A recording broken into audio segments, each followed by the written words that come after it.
In our last chapter, your party ventured below the manor. And in doing so, you discovered at least the beginnings of what makes up the lord of this manor's ultimate plan, ultimate secrets.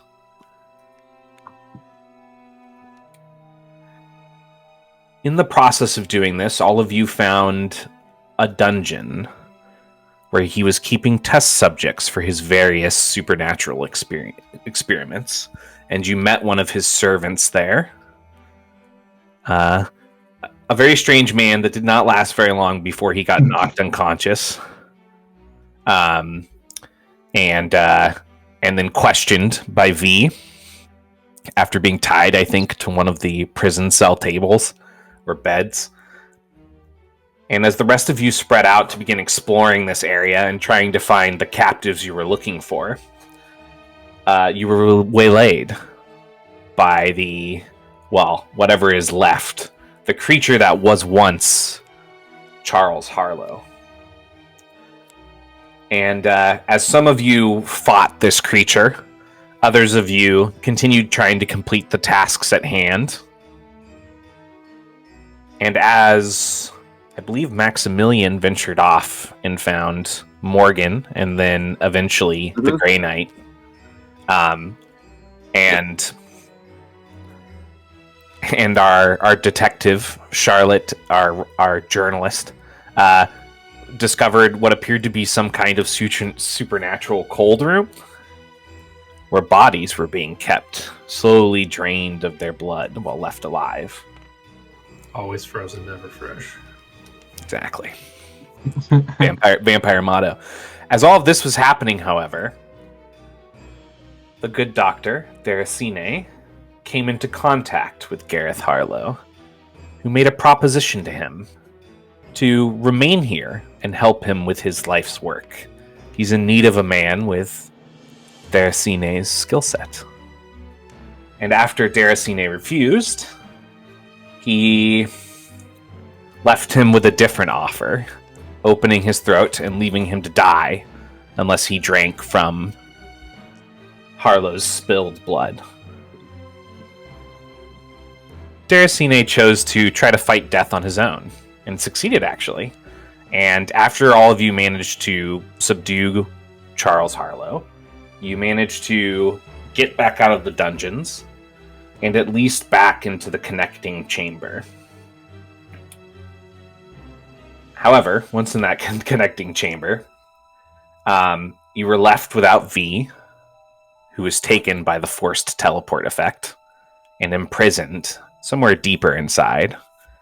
All of you were in the process of beginning to look for him as our session was ending, and as Maximilian broke open the door to the chamber going forward, so all of you could get through, the witch arrived, along with the Headless Horseman, who, using a piece of metal signpost, speared Deracine, and again put him in a position where he was fighting for his life. This time, the vampire blood is not around, at least as far as you're aware. And all of you managed to pull into the room at the end of the session and shut it.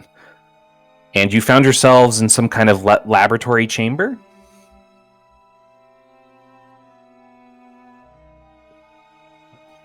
Go ahead and make perception tests for me. Well, some of you should. Some of you should probably consider grabbing things that are heavy and blocking the door. Yeah, that's what I'll be doing. V is doing that as well. Actually, I'm sorry, V is not with you. God, I already messed up. V is not with you, so strength boys can't do it together.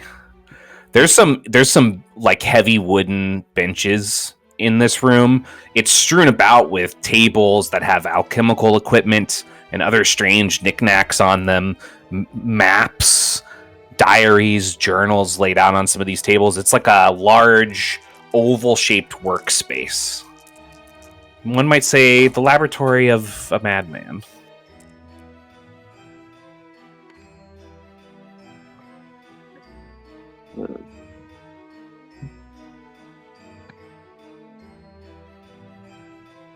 I would make sure to not touch anything or bar the door with anything that looked overtly dangerous.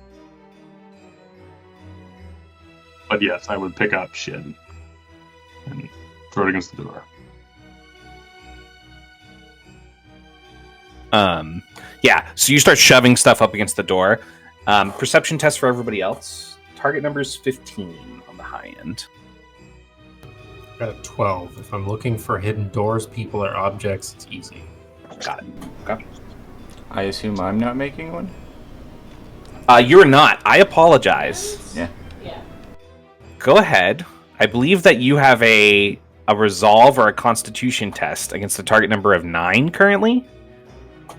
Yeah, something dumb like that. Keep in mind, you can spend, if the party agrees, you can spend momentum to make that 9 a 6. It's probably a good idea. Yeah, To be I a agree. constitution or willpower. Yes, it would be constitution or willpower. Yeah, I'll go willpower. And I will use that momentum.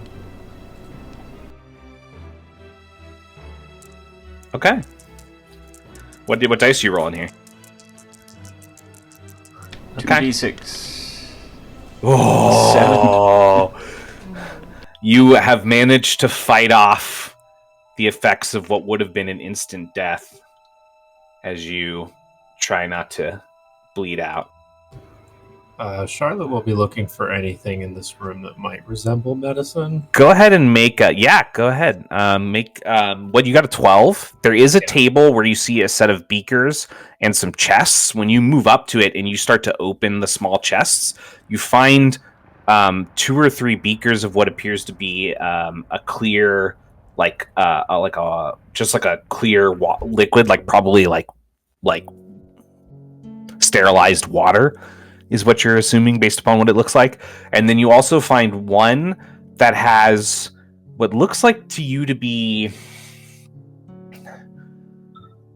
It's like blood, but it's got like a... I don't want to use the word. It's got like a corruption to it. To forgo using the other word, which always just makes everyone laugh. It has a corruption to it. It's like something else is swimming around inside of it almost. I mean, I will go over there and assess as best I can, see if I can put something together that might help him. Make a medicine test as you're looking over at the table. Okay. It's against a target number of 9. So mechanically, am I just stable at 0 then? Yes. Okay. Boy, if only we had a doctor with us. Yeah. You can make a medicine. I'll let you make a medicine test to try to check yourself out if you want. Technically, mechanically, you're not supposed to be able to do that, but I'm okay with you. Like, you're conscious enough to like look down at your wounds, and you are allowed to talk right now. Oh, okay.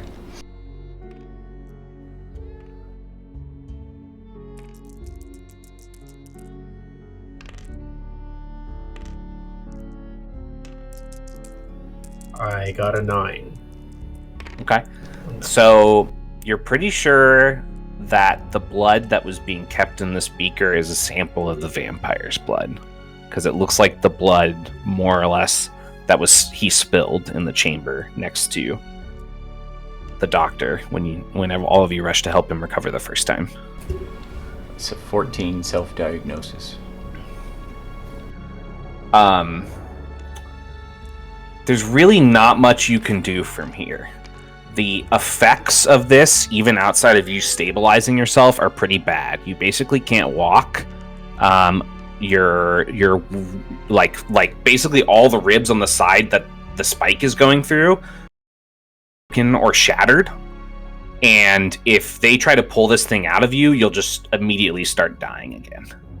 Cool. So unless you have some way to like supernaturally heal this situation, you're pretty much just the remainder of your time is just going to be on the ground here until they can carry you out or something. Yeah, I see. I think I need Ready? another doctor. Can't be easy. Yes, unfortunately, I'm out of sigils for the day. We'll have to make do with what we have, which unfortunately is nothing. The Grey Knight looks at you and he sadly nods his head and he says, "That previous spell I used was the only one of the kind that I had."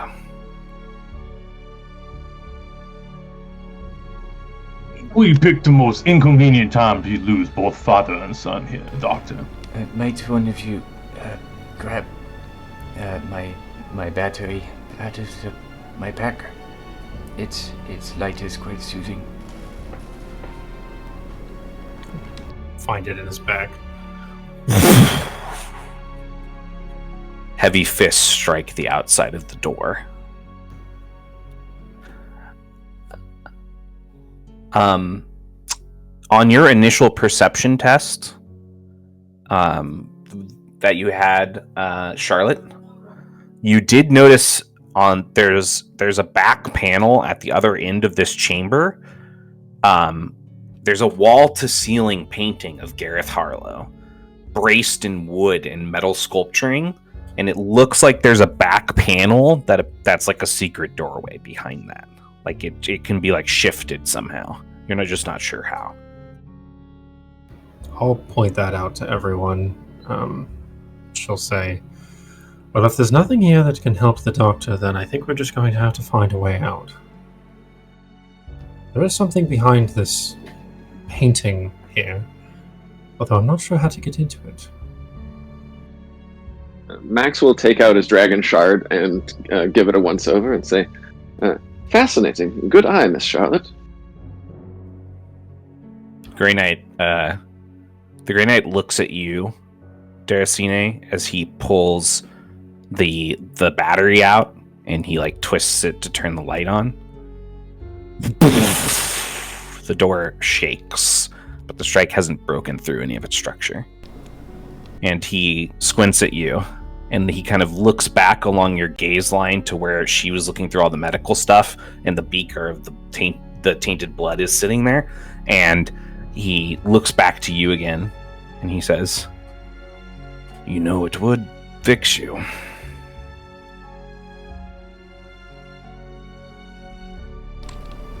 Do I know that? He thinks you do. He thinks you know it's in the beaker. If Charlotte recognized it, then you recognize it. He doesn't know about your what you feel like your moral obligations are, which is why he's like pointing it out. It's shitty, but in this situation, it would fix you. Well, I would like to point out my light on the battery has a mechanical effect if we get a short rest. Yeah, that means you guys have to survive in this room for an hour, though. Which basically means you're committing the party to figuring out how to defeating the Headless Horseman, which you should talk to them about in character if you'd like to go that direction. But this is just what he's asking you. He also has no idea what your light does. This here door is not long for its job. The Grey Knight stands back up and looks back at you, and he kind of shrugs his shoulders, and he pulls out the chipped blade that he was using in the previous combat that he pulled off the wall. "I'll be with you." And he'll start to kind of walk back and stand. He's standing 10 or 15 feet inside from the door.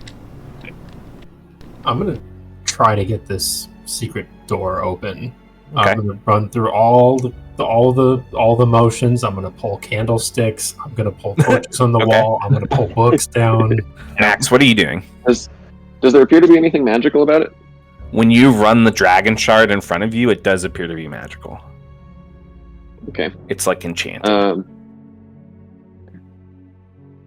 Then can I make a check to try to figure out what the trigger to open it might be? I think... Yeah, go ahead and make a... You can both make study tests. They're against a 15, and I'll say that yours is easy. So your target number drops to a 12. Great. And yours would be easy because of the magnifying class. Yeah. Really, you're both rolling against 12s.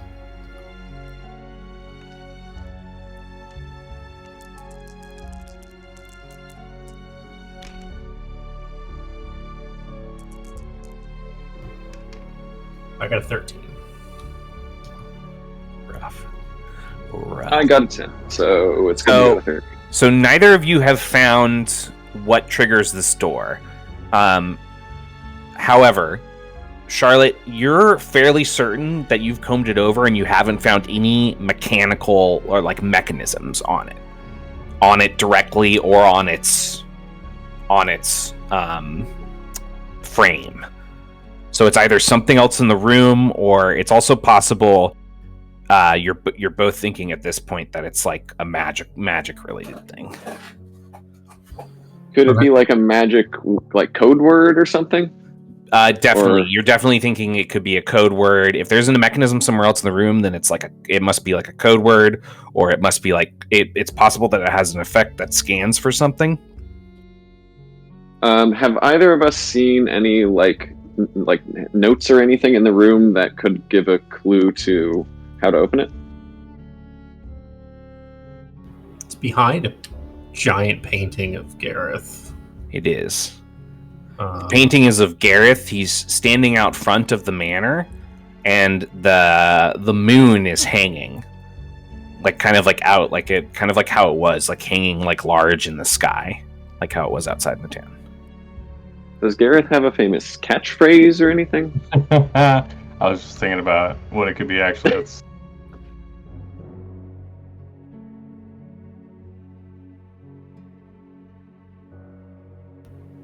looking through my notes, and I feel like if we had found Gareth's wife's name, I would have written it down. That's a good thought. Do you know her name?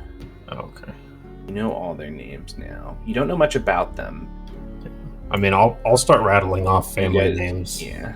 Okay, sure. If I don't, You know that Millicent Harlow is his wife's name. The painting doesn't seem to react to that. Then there's Charles, that's the son. Painting doesn't seem to react to that either. There's also Millie, that's the daughter. Painting doesn't seem to react to that.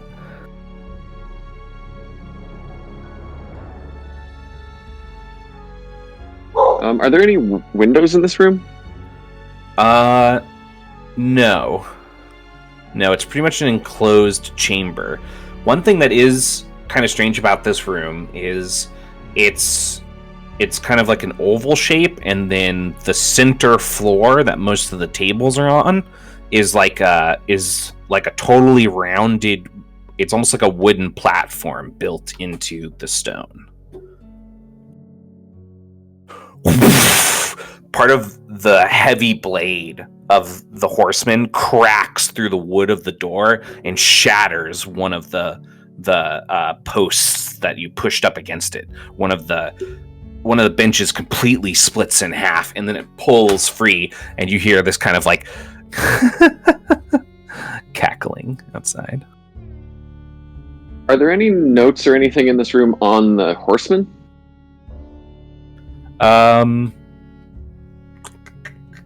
Go and make a study test for me. Okay. So against target number 10.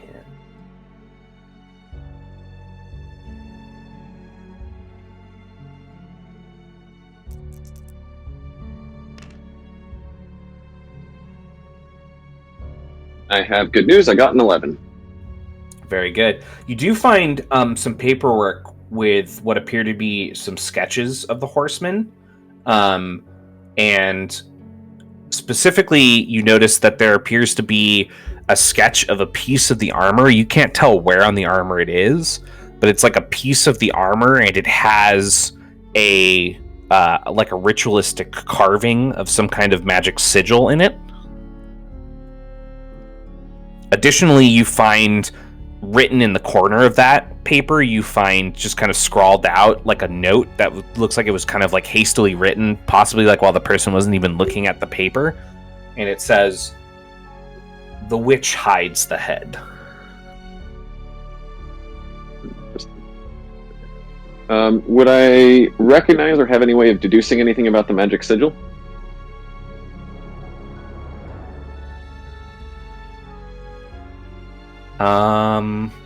Make a roll a lore test. Target number 10. Oh, okay. Can I help him with that? Yeah, you can. feel like I know a thing or two about magic sigils. You can help him, or you can roll on your own. Got a pretty good lore bonus. I'll try my own.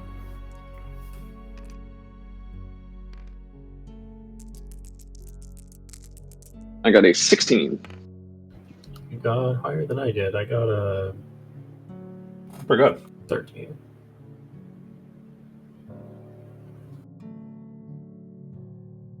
This looks like some kind of binding sigil to you. These are used to do things like bind spirits to suits of armor.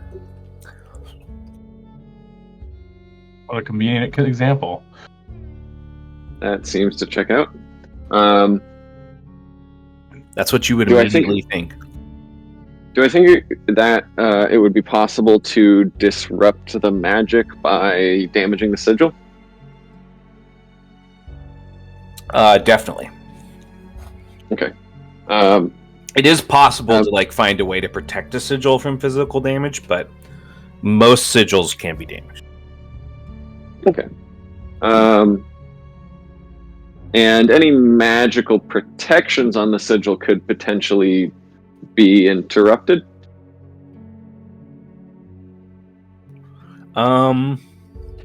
Yeah.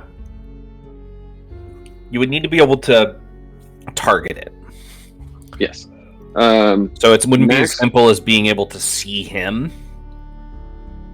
Yeah, I'd have to You'd be able directly see the sigil. Max is going to hurry across the room with the scrap of paper with the drawing on it to the warden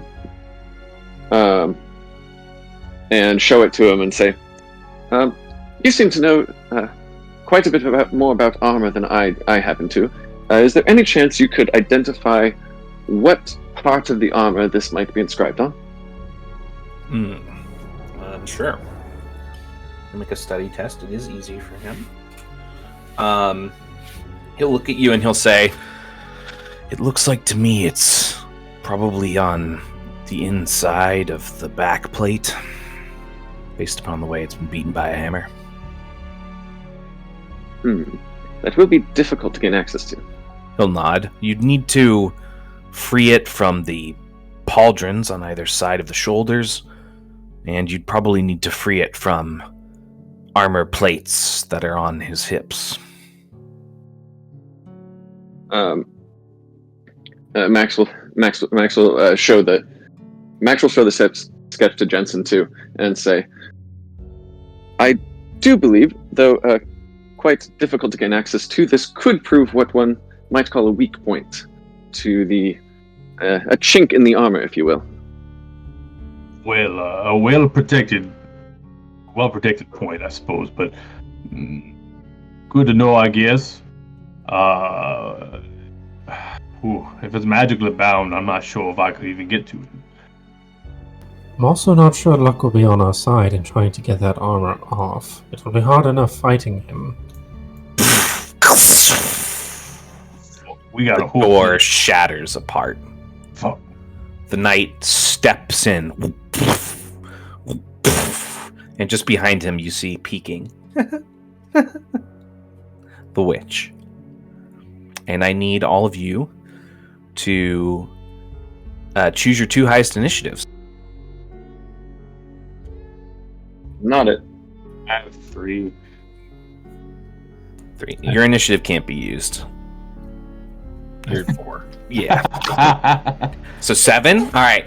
So, they are going first. This is just theater of the mind. The knight steps up, and the warden is immediately moving to intercept him, so he stops on the track.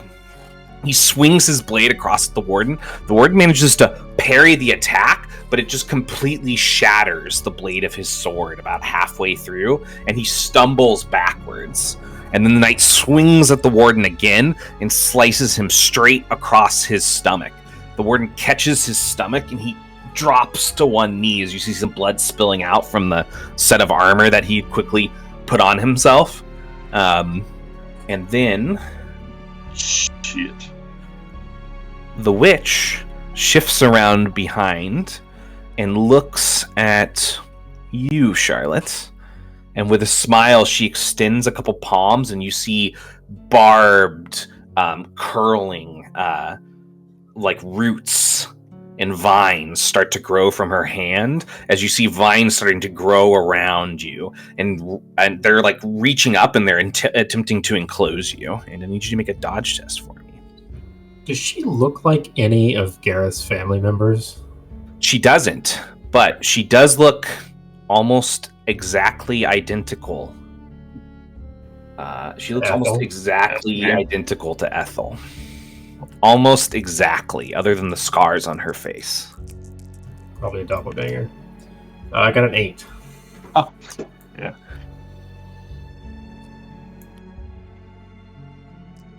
All right, the roots wrap around your feet and your hands, and they hold you in place, and you are restrained. And that is their turn. For dramatic effect, I'm going to allow Daracine, I'm going to allow you to attempt to like crawl around and stuff during this combat. Okay. You know, the classes, Who would like to go first? to races, and right. All right, what would you like to do?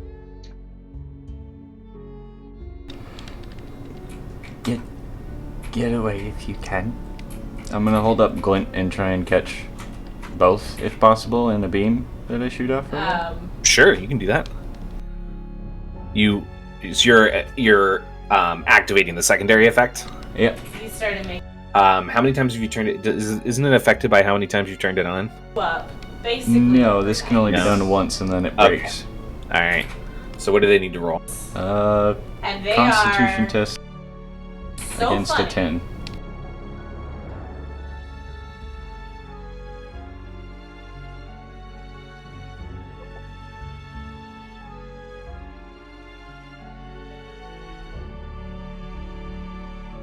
They both fail. Then they each take 3 wounds of damage, radiant damage, and are blinded until the end of their next turn. I'm like, Okay. You're unsure if the blind is affecting.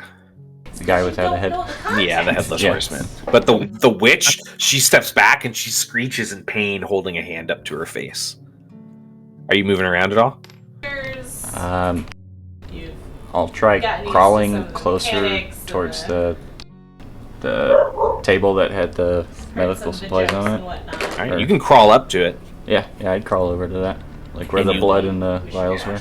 Yep, you lean up against it. As you do, the room shakes as the knight kind of stomps around and turns after he swings and wounds the Grey Warden.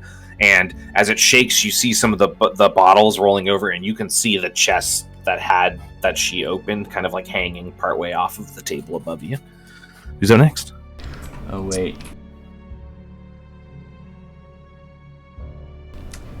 That triggers do no harm, doesn't it? It does. Yeah.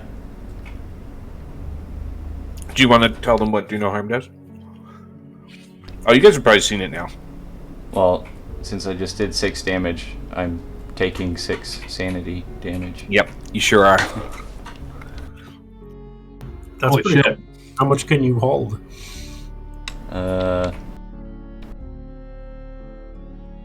My total is 6.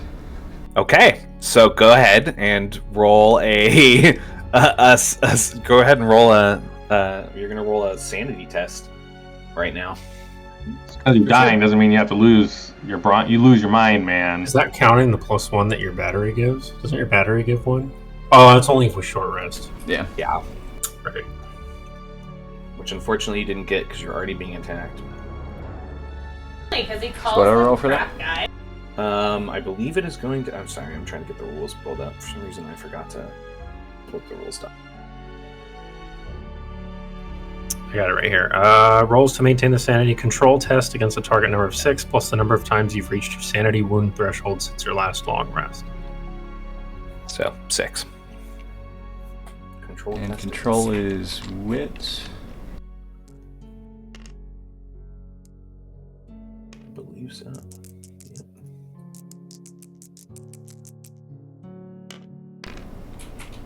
13. stable but unconscious, it says. Yep. You've more or less fallen unconscious. So I I would've told been- you guys to run, and then I go unconscious. I would have been moving. Charlotte would have been moving over towards the table that Dr. Baltz was like crawling towards to like go to help him, and then she sees him just collapse. Also, you're wrapped in vines. So Oh, that's right. That's right. Never mind. I don't do that. I witched you, witch. In my mind, I asked for project over there, real quick. Yeah, for sure. At least someone else could go over to that table and help him with whatever he's going to do. That'd be pretty cool. All right. So what are you doing? Or do you want to wait now that you're lined up? Does somebody else want to go? I need to go help him in any way I can. So Well, the only way to get through the vines is to have somebody cut you out of the vines, Mhm. or you've got to spend your deed to like try to. Oh, that's what I mean. Yeah, to- like I'm gonna do whatever I can to try to get out of him. Okay, that's an Um, athletics test. It's against the target number um, 10. Pretty good at those. Let's see if I have anything else that might help. I don't think so. I'm like completely gassed. Oh man. I think I you're could gonna have to cut you fight. out, but What's I his should engage him farther away from the rest of you. You could spend a momentum to temporarily get mommy strength, and it would go down to 7. Yeah, but it's also difficult because I'm restrained. So what's the DC, right? Or what's So it's the 13 if you're difficulty right now. Oh, I can't hit can't that even I probably. can't even pass that. Even before it's made more difficult.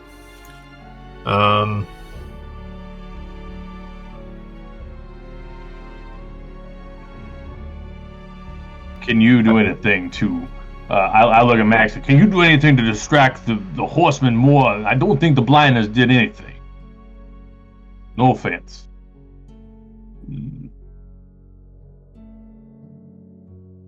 Or kill the witch. Or kill the witch.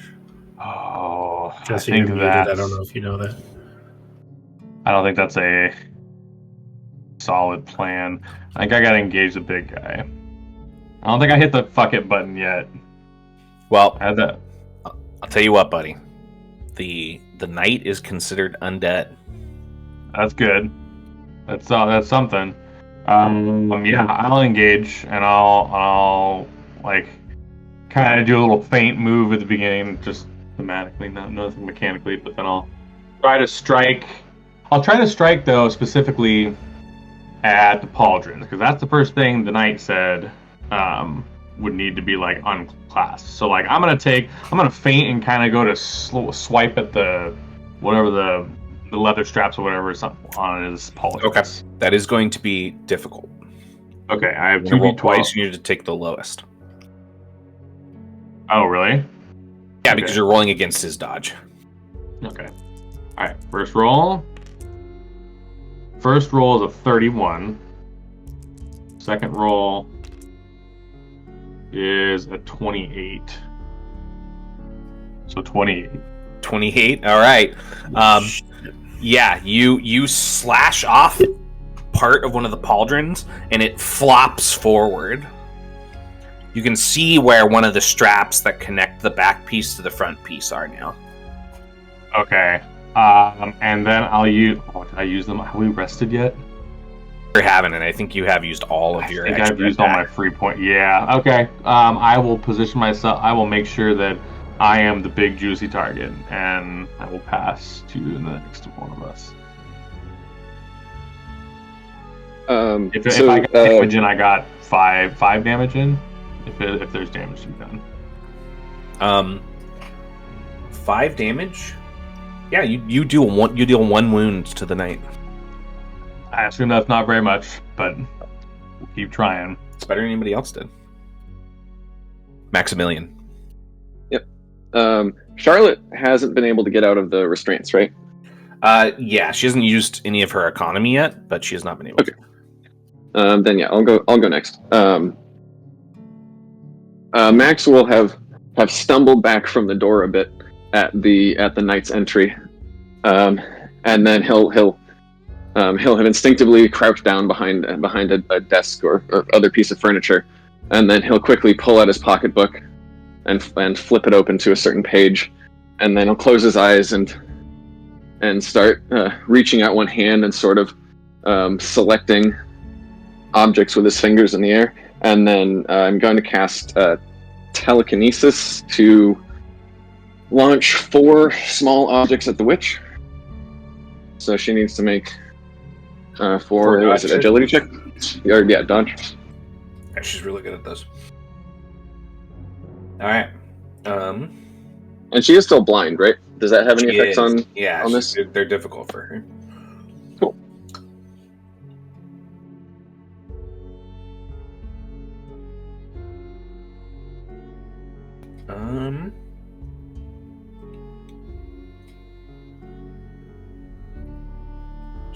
It's 4 of them. What'd you roll on your first one? She got a 4 on the first one. Yeah, one sec. I was figuring out what my roll is again. Okay, yeah, so it's that one, and then...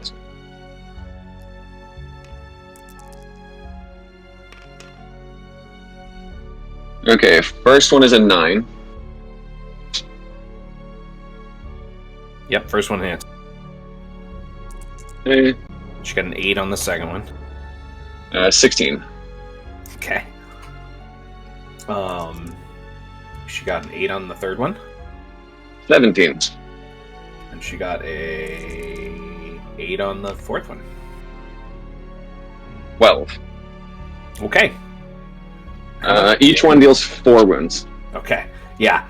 You pummel her with these objects. They're flying out. It's... And by the fourth one, she's completely pummeled back into the wall and she's just collapsed. A brief look of elation flashes across Max's face, but then he sort of collapses to the floor and seems to be breathing heavily.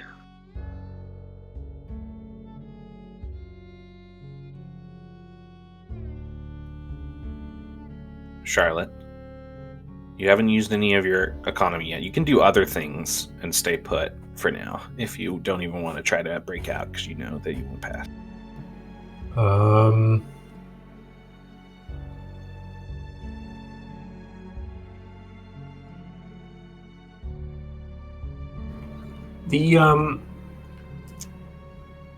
The blood that's on the table with the beakers and such. Remind me again what that is? You're pretty sure it's vampire blood. Okay. Probably Gareth's. Okay.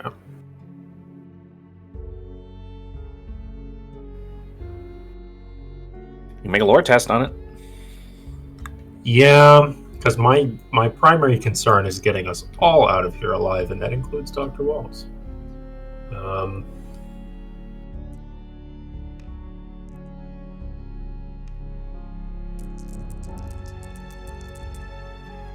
So against a target number of 9. I got a 16. Wow, that's pretty good. Okay. That'll get you more information. So if it is Gareth Harlow's, based upon what you've read about vampires, which have existed in most people, in the opinion of most people who are a part of the mythos or study the mythos, vampires have existed at least as long as humans have. It would heal his wounds if he ingested it, or you forced him to ingest it. You wouldn't technically be saving his life, because he would die and then he would be immediately reborn as a vampire. You would be making him a vampire. But he wouldn't be a thrall. If he dies with his wound the way it is now, from earlier when he was bit without ingesting the blood, he will become a thrall. And if he becomes a thrall, you'll have to put him down. Because thralls are basically mindless. Yeah.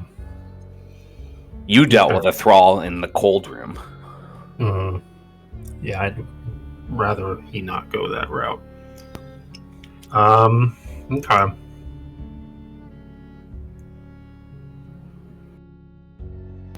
Yeah, I think she's just She's doing the thing with the numbers behind her and all the math equations as she's like assessing everything in the room, trying to figure out what to do. She will call out and say, I think our only chance is to get Dr. Volts that blood that's on the table. It's not going to be pretty, but he'll live at least.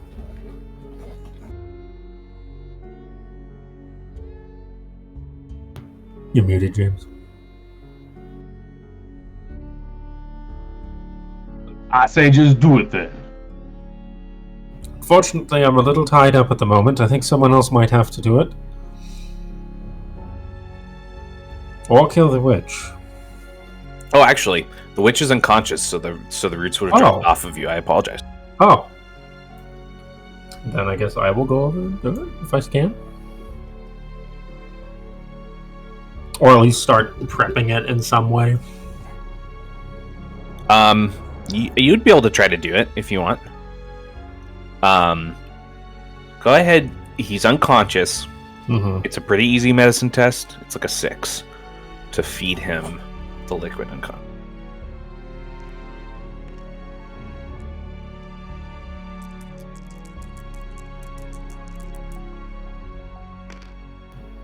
Yeah, I bet. Got 14.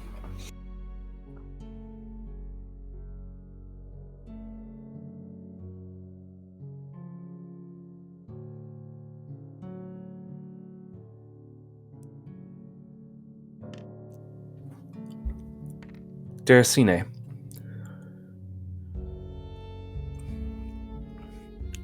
You awaken, blinking, eyes bloodshot, your vision, everything in this tainted red hue. You look down at your waist, and you see the metal post piece that had previously spiked you through your stomach, resting on the ground in front of you, having been pulled out of your body. As you open your kind of cracked lips to try to speak, you feel the drag of the points of your canines across your bottom lip. And you can go ahead and add the first feature of vampirism to your character sheet. Free features, free features, free features. Does that increase my Gotcha. my You player power? What? Yeah. Technically, you would add that to your point count. That's fucking great. Also, your wound threshold, you would gain all the benefits of it, and you'd lose all your wound and sanity. Your sanity wounds and your health wounds. Top of the turn, Orny. The Headless Horseman shifts up. He raises a boot and he plants it into the Grey Warden's chest, sending him careening backwards into one of the tables, breaking and kind of just like collapse. His body just kind of like collapses into the splinters of wood. As that happens, he turns the other way and he swings his blade across, just like wide across his chest, and attempts to strike you as well. Jensen, if you can make a dodge test. I'm going to spend my reaction to utilize Parrying Blade, and I'm going to make an attack roll instead of a dodge roll. Works. If you roll higher on your attack, you parry the strike away, dealing 1 wound of slashing damage to your opponent, ending their attack. Alright. You rolled a 16. I rolled a 21. Alright, you parry away the strike. The Headless Horseman shifts his full armored body into you, and that ends their turn because the witch is unconscious. What would all of you like to do? A little heavy-handed, aren't we? I mean, I'm gonna attack him again unless somebody needs me to do something this turn. Kill, murder, Yeah, death. I'm also going to remember that he's an undead and utilize my favorite enemy feature. I'm gonna make it so that I'm gonna mark the undead So attacks against that creature while wielding my ordained weapon deal an additional wound. So now I'll be dealing 6 damage if I hit.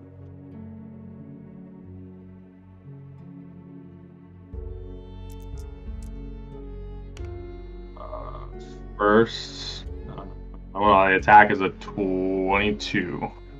It hits. 6 damage. As I go for... Okay, I'm sorry. I had to have said the other pauldron. I was going to go for the other pauldron. You can roll the extra die and see attack and see if it's lower, because it was difficult. Okay. I shall. This one is lower. This one's a 19.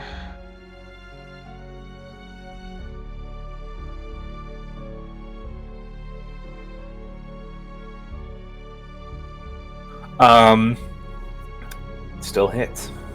So All right. you snapped both of the pauldrons off and revealed the top parts that hook the back up to the top layer of his armor. Who's up next?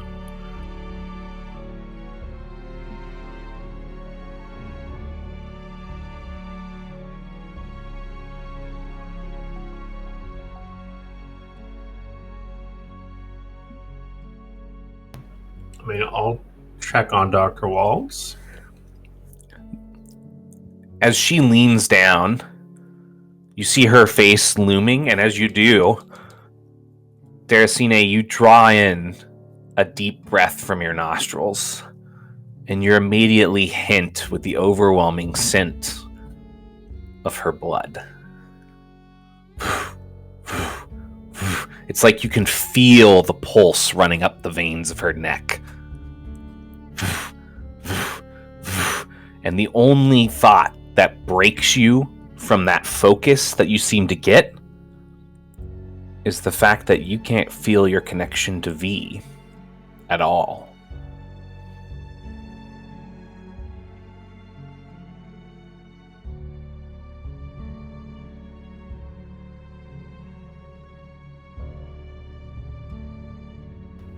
Dr. Waltz, are you with me? Slap him on the cheek a couple times.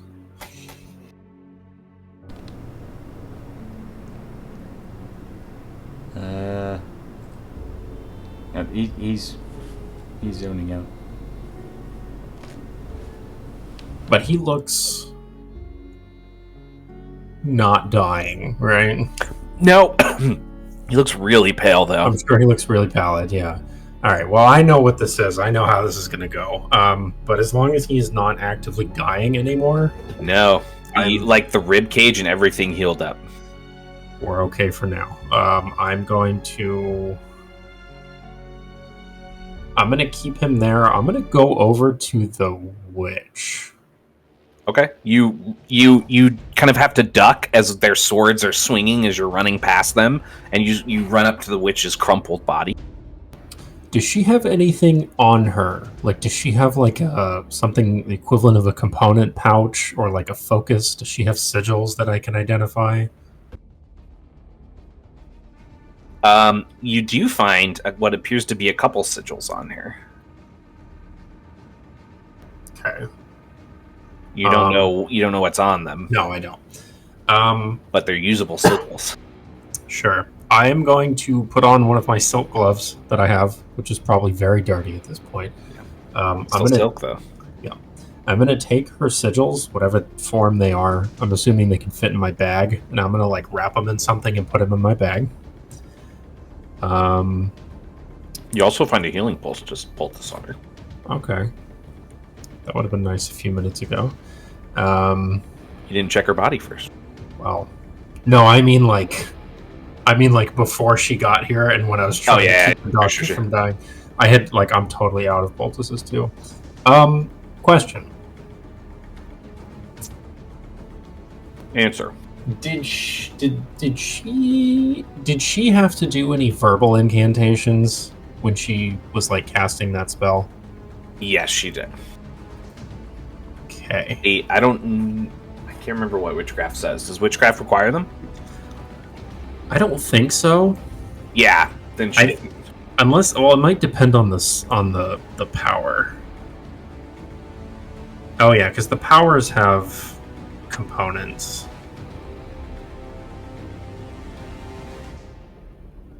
Yeah, it just says, you spend your deed to unleash the magic of a sigil you're touching, destroying the object you've embedded the spell within to unleash the spell within it. So I think it's just a form of casting.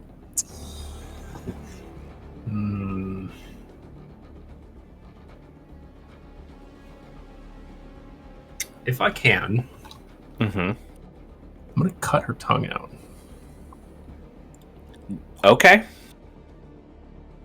You snatch the things off of her belt, and then you grab her by the throat, and you pull out a little pocket knife you have, and you slice the tongue out of her mouth. You're probably going to want to tip her head down so she doesn't choke on her own blood. Unless you want her to die. Not necessarily. But I don't want her casting anymore, and I don't want her talking to her horseman. Yeah, I'll tip her to the side and just kind of toss the tongue away, and I'll say, no more of that, I think. And I will just kind of reposition and reassess the room. Okay. We still got Max. We still got Daracine. Who wants to do something?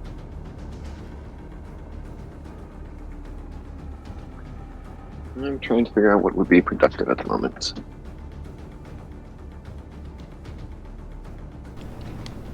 Have I noticed my senses heighten at all? Or just the when first I was... feature does that, right?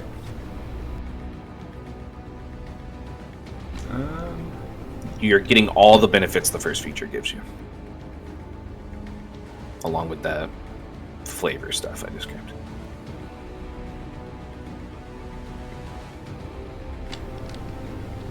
Not feeling the connection. I would probably continue zoning out, but try I've never and listen in seen for somebody anything take going the on stairs. beyond this room.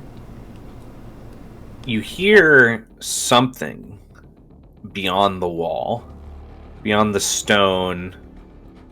You can't tell if it's past this chamber or maybe below this chamber.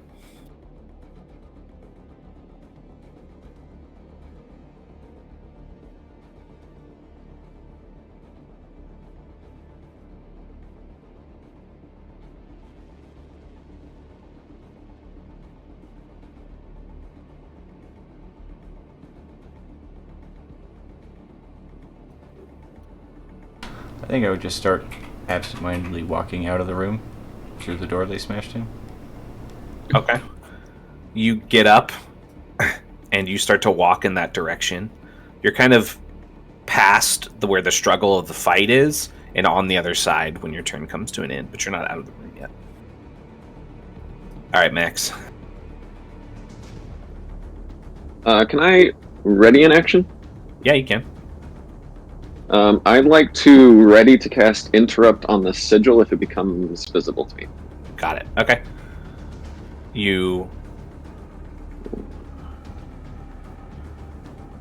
Max will push himself up and sort of prop himself on the table or whatever he was crouched behind, and have be sort of nervously tapping the pocketbook on the palm of the other hand and keeping an eye on the fight.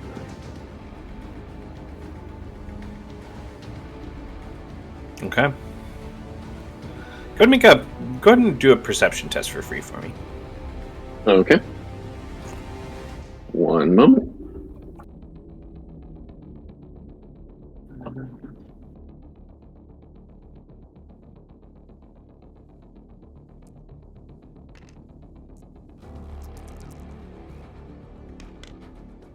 Six. So, as you see him get up and listen, now that he's healed, Daracine he listens towards the back, and he also listens downwards, and he starts to walk off of the round platform that all the tables are on. And you notice that as he's walking off, the set of tables that are at the center, they have a large post kind of running up between them, and there's some gears connected to them. And additionally, Daracine, just another thing for you, as you walk away, that sound that's coming from beyond the room, that sounds like a chant. It sounds like it's getting farther away. When you're noticing that post with the gears,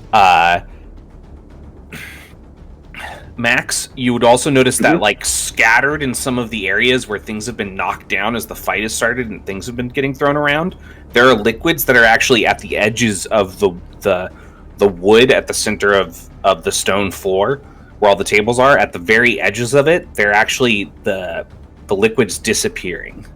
Like, there might be a little bit of a crack. Do I see any signs of some sort of lever or switch or something that could operate the mechanisms that built into the floor? Looking around the room, you don't immediately see anything, but a lot of, like, the corners and stuff of this room are, like, lined with the tables and shelves. So you feel like there probably is a lever somewhere off of the platform that controls it somehow. It's probably not on the platform space, it's on, like, one of the room edges. Okay.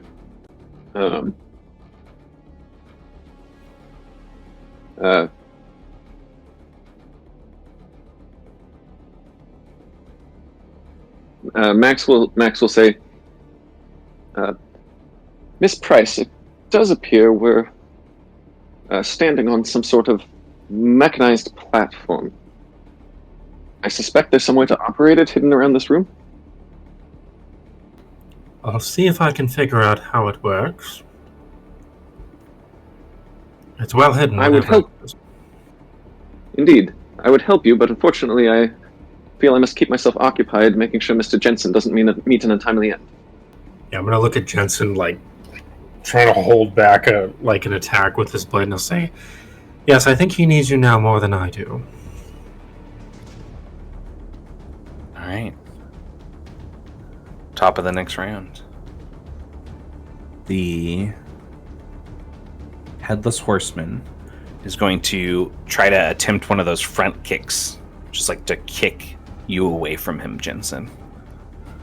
And Can I use my reaction thing and like try to dodge, but like try to dodge and like pull his leg and try to like pull him off balance, like past me? I'm gonna flavor it like that. Is that cool? If you're willing to forego the damage, sure.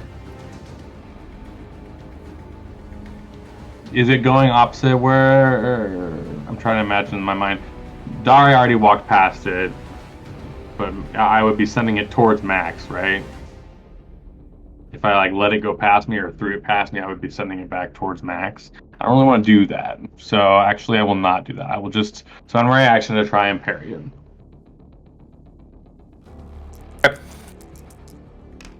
You got a 21. Oh, I got a 20. He kicks you. It is 4 bludgeoning damage. Jesus. Okay, and I take 2. And it knocks you back half a range band from him. And then the form turns and brings his blade down and rushes straight at you, Charlotte, over by the witch's body. And I need you to make a dodge test. Don't forget you have momentum. Got a funny feeling I'm not going to pass this one. Don't forget you have momentum.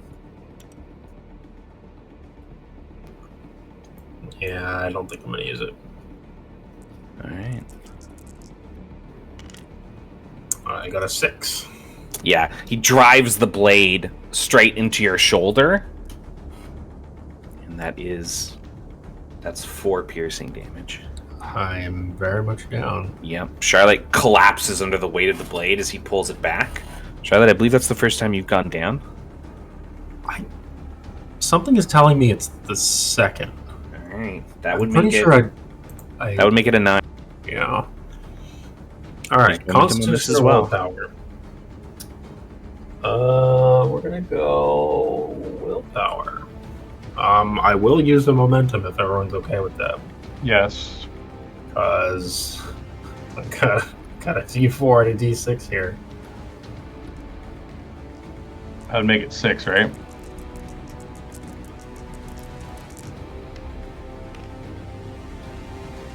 It's a 7.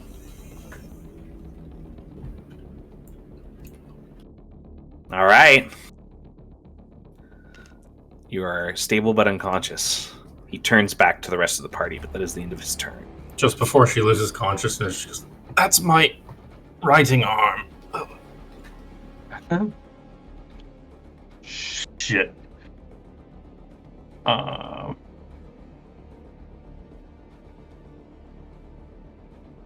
I mean, Who wants to go first? Who's got ideas? I'm gonna try and pull that last piece back. Could I reach Charlotte with my move? Yeah. Okay. I'll let Jensen go first, Yeah, you probably. feel like it would probably be safer if he's like tied up dealing with Jensen. Yeah. Yep. I will try to.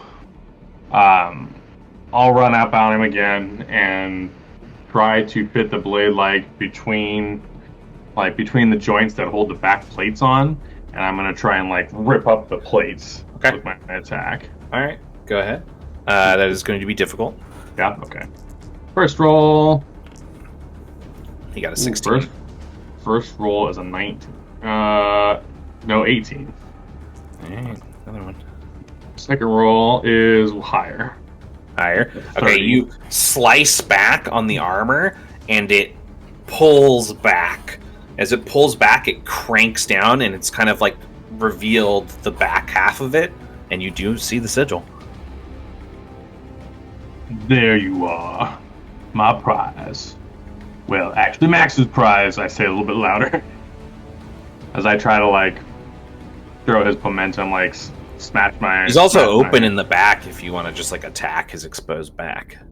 Yeah. I mean, that was my attack.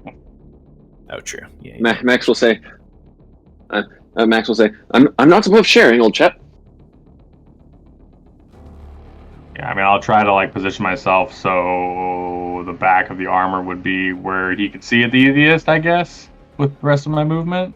He has to kind of dodge around, but you do see the sigil. Did you say Charlotte was stable? She is stable but unconscious. Okay. Then yeah, I'm gonna try to over towards her. If that changes what you want to do. Moving where? Towards her? You would see the new vampire rushing over to the unconscious human. But he's a doctor. Why you guys like that? Can I make some kind of check to try to determine his intentions? Yeah, definitely. Make an insight. Roll an insight test. Chris, Excellent. roll a deception test. I'm great What at do you these. think I'm trying to do? Nothing. I just want you to roll a test so we have a number for him to go against. He's a doctor. What else would A he bluff? be doing?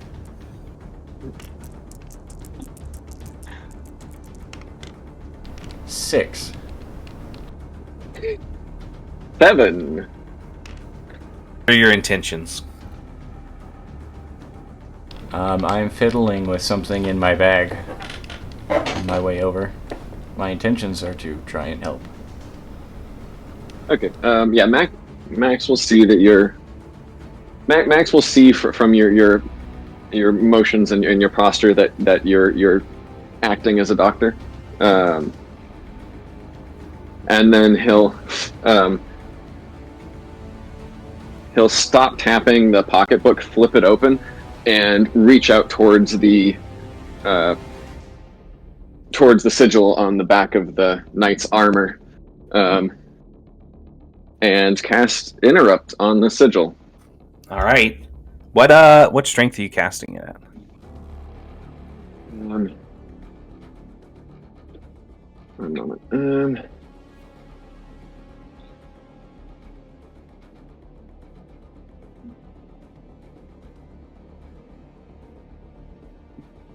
Yeah.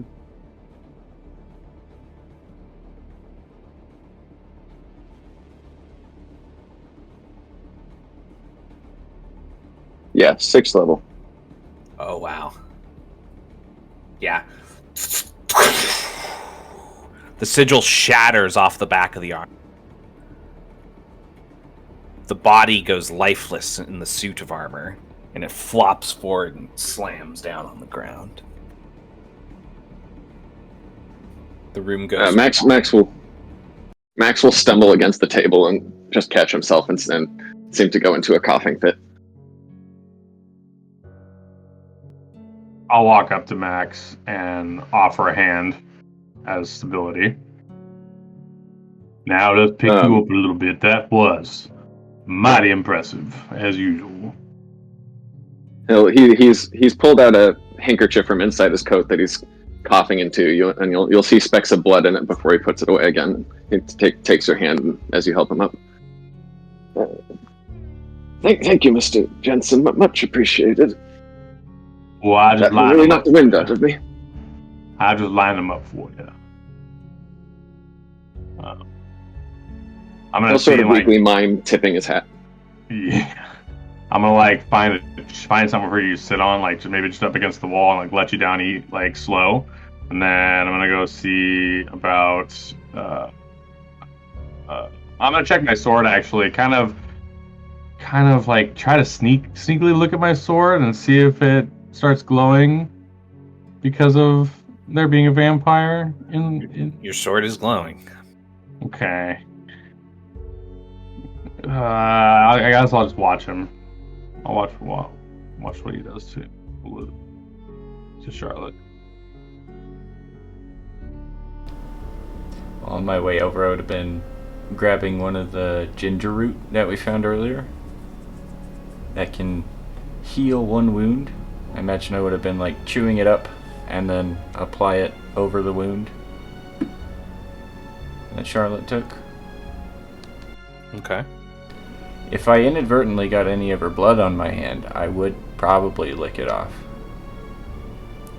There's some of her blood on your hands after I almost you do this. guarantee you there's blood. Charlotte, as you blink awake, you see he's got the liquid from the poultice dripping off his hands, and he's licking some of your blood off of one of his fingers. I think Charlotte's probably pretty unfazed by that. Sure. For the most part. She expected this. She'll blink a lot and then look up at Dr. Waltz and say, "Once again, you have my thanks, Doctor. How are you feeling?" I think I'm hungry. Yes, that is something we will have to remedy, but for the time being, I think we might need to press on a little further. Do you think you can manage? I hear something nearby. Below us, maybe? That seems to match up with what Maximilian said about a mechanism beneath the floor. I think now that we've dealt with the horsemen, it seems, a good job on that, by the way, boys, I think we should all focus our efforts on getting below this room, or through this secret door here. I'll hobble to my feet and... Do you have all you need from this witch? I'm gonna walk over to her body real quick. Somebody want to check on the Grey Knight. What a great one. Yeah. He's stable but unconscious. I'll look him over. In the tables. Okay. I'll hand you the poultice I got from the witch if you need it. Charlotte will say, yes, she had some sigils on her as well as some other effects. I took them carefully. I also took something else of the witch's, but that is not something I intend to give back. And I'll just look over to where her tongue is on the floor. That was gruesomely thoughtful of you. Yes, not exactly my cup of tea, but I did what had to be done. Couldn't have any more of that. Is she just still unconscious? Yeah, unless you want to wake her up. I would say, can I feel if she's still alive? She's alive. She's just unconscious. I don't want to get her and tie her up. She can't do because I understood what you did with the tongue thing, so I'm going to also remove her ability to, do what Max does, grabbing things out of the air and such. Well, she's also had her situation. Max would say, Max would say, "There isn't anyone who does what I do, old chap." Well, maybe not in the same Flourishing way, but you're the only one I want grabbing magic out of the air around here. She should be left. Well, as I see it, she should be left unarmed now that her sigils are not on her person, but I'd like not to take our chances. She may have other tricks up her sleeve, especially if she could command that. If there's a chair that's still usable, like not broken after they busted through the door, I will put her body in that and tie her, like arms behind her, legs to the chair, for standard. Yeah, you tie her up to one of the chairs. I won't gag her though, because Max, go ahead and make a study test to look around to see if you could find the lever. It's good. Dercine, what are you doing? I'm looking over the warden. Yeah, he's stable but unconscious. He's gonna need to have at least one health wound removed before he can be of any use. Yeah, I'll use 7 on the study check. I'll use the poultice that Alright. Charlotte just gave me. That does remove one of his health wounds, and you're able to pull him out of the broken table. He stands up, and with your help, he kind of wraps some bandages around where his stomach was opened up, and he gives you kind of a long stare. He says, "I'm sorry, friend." I don't know how I feel about it yet. I can't imagine you will. Ever. But I have a little bit of fight left in me. I hope you do too. You did well. Kinda. So we took care of it. It's excellent work, everyone. I'll be honest, I did not think we would get out of it this time.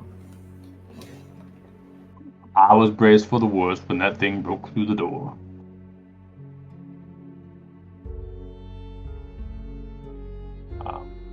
Is the headless horseman's weapon too big for one of us to wield, or is it like? You're probably strong enough to wield it. It's like a great sword. Yeah. Yeah. Okay. Give Yeah, that to I the will. warden. Yeah, exactly. His sword did That's what I'm break. gonna do. Yeah, exactly. Mine is also dying, brittle at the moment too, but I think I'm gonna. Yeah, I'm gonna like pick it up and give it like hold it out to the knight and say, "If you got strength left." He'll walk over to it and he'll look at it and he'll say, I don't think I will. I have a feeling much of this man is cursed now. If only I could have found your head. He kneels down at the side of the headless horseman and he puts one of his palms, just kind of places it, presses it on his back.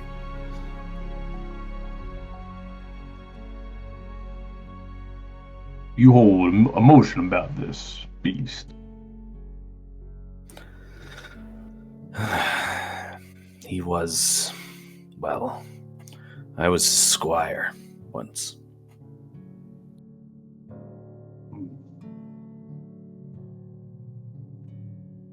I'm sorry that you had to see him like this. Can't be easy. He stands back up, kind of rises to his feet, and rolls his shoulders as he tries to shrug it off a little bit. At least he is at rest now.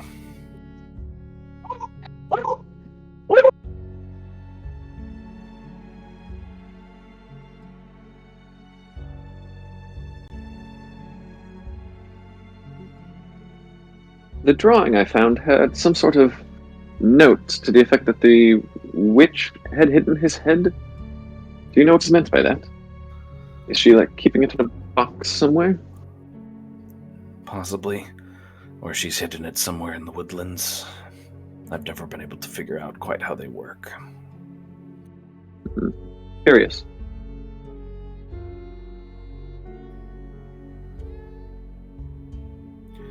Max, what did you get looking around?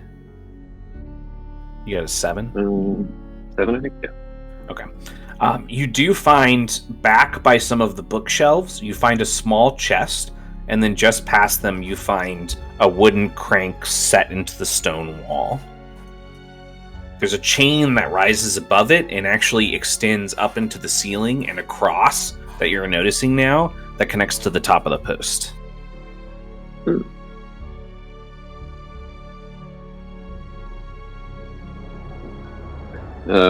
Max will walk over to it, leaning heavily on his cane, and then sort of poke at the mechanism, not trying to activate it, but just kind of poke at it a bit with the cane, and say, there it is. I believe this should operate the contraption in the floor, perhaps gaining us access to whatever is below?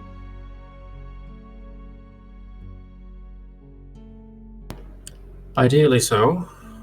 I'm not sure we're in much of a state to deal with whatever's below us right now, but I suppose we don't have much choice. I'm inclined to agree. We have to find your other friend before some harm comes to him. Indeed.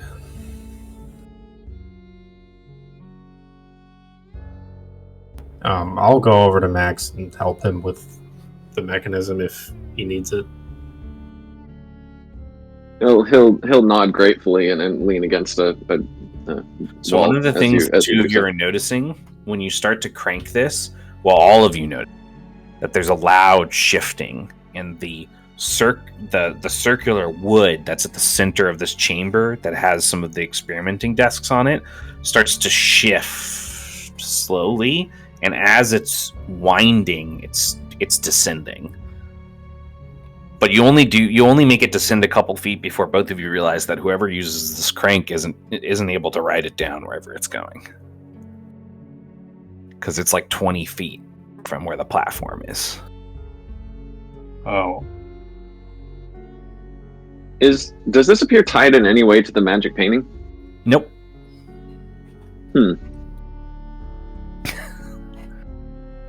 Jesse's like, but I want to 100% this dungeon. I mean, we're already way past that, but... Yeah, you guys skipped through 50 rooms upstairs. This room seems like an achievable goal. Hey, I agree. Do you want to look around at the painting? Yeah, Max will take another look when we pause with the descending floor thing. Well, another study test. It's going to start an hour 15. Is it like basically creating a spiral staircase, kind of? Kinda, yeah. Okay. It's not actually creating a staircase, but it's the platform turns as it descends. So it's like riding an elevator that's slowly turning in a circle downwards. It is the head of a screw. Yes. Chris is better at this than I am. I got an 8 on the study test.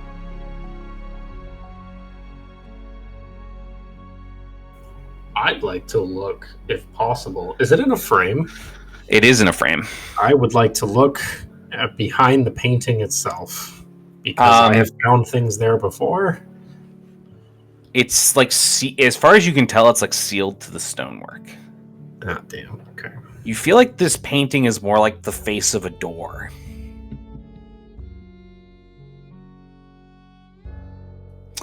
Running it over with the dragon shard again and studying it more, you feel like that there's probably like an arcane nature to whatever is enchanting this. So it's probably something that has either a password or it has a way of detecting something, and if it detects that thing, then it opens or closes. Or it opens for that thing. Have we found anything of any personal significance to Gareth Harlow? Or does there appear to be anything in this room? His blood? That would be connected to one of his family members? Or, yeah, I guess his blood. If you say his blood, I'll walk over. I had that thought at one point, and then... The only blood you found is now in his tummy. Yeah, I'll walk over there if you say blood. Yeah, I'm looking. Yeah, and Max will just start, like, listing things off. That would be one of them. Yeah, right after you say blood, Max, and you and Charlotte are both staring at it, his face pops up next to the two of you. Dr. Waltz. Just the man we were looking for. I don't suppose you would mind giving up a little bit of what I gave you. I think it might get us through this secret door that Gareth has set up. If you think it will work. I think it's worth a try. It must have been whatever opens this door must have been quite personal to him. Max will mutter to himself, I've got to start being more careful using that word. I'll just like jab a thumb into one of my teeth. And then draw a line of blood on the painting. The stone crumbles from around the sides of the painting, and then it kind of shimmers into like this force wall, the painting giving away to this magic barrier that then just kind of dissipates. There's an arch that leads into what looks like some kind of personal bedchambers. And Father said I'd never learn anything from all those mystery novels. Serves him right.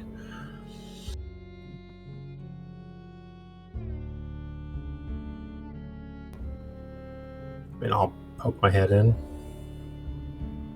Is it like a door an actual door that? It's just an arch, so it's like an open arch okay. now. As you step in, you find a ornate writing desk with a mess of quills and scrolls and bottles of ink. Additionally, there's a large 4-poster bed draped in old but fine linens, heavy blankets, animal skins, and furs.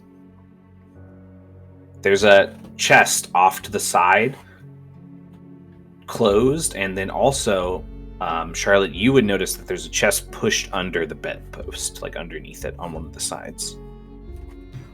Johnson, could you give me a hand with this, please? Oh, yes. Oh, wow. Look in here.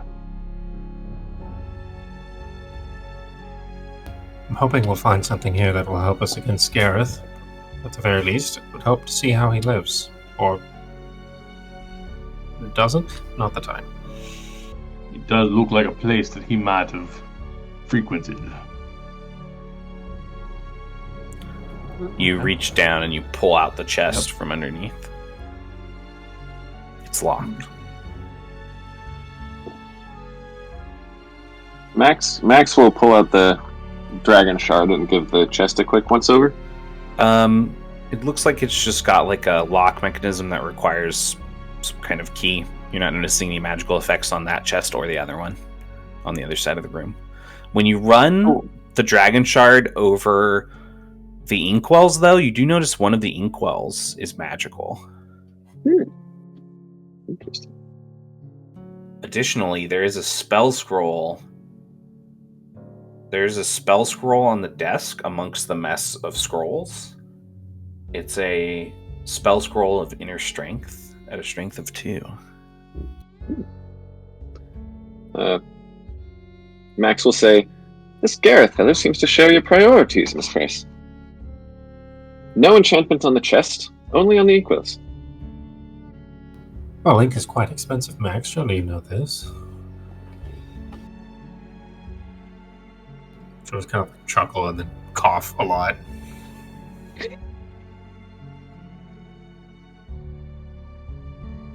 I'll go see what he was writing as they're figuring out the chests and such.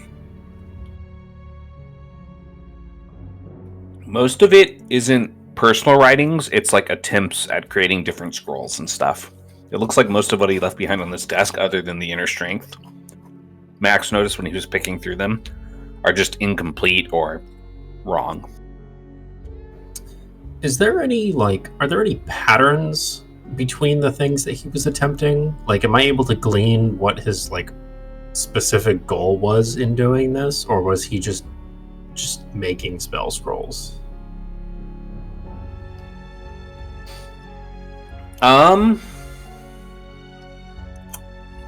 Roll a lore test. Target number is 10.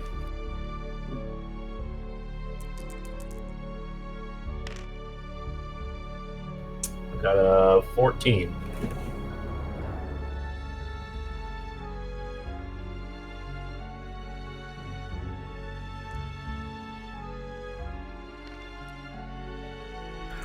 Yeah, all of the spells that he was attempting to create involved hemomancy. Okay.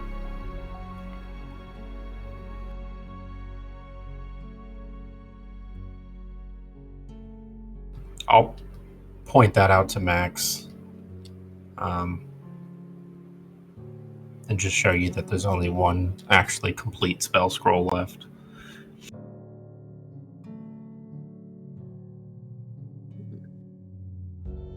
Well, hemomancy does seem appropriate for one with his condition. Yes, I can't help but wonder if these were general use, or if he had some sort of goal in mind with making these. Wonder if he thought that he would ever need to protect himself from someone or something.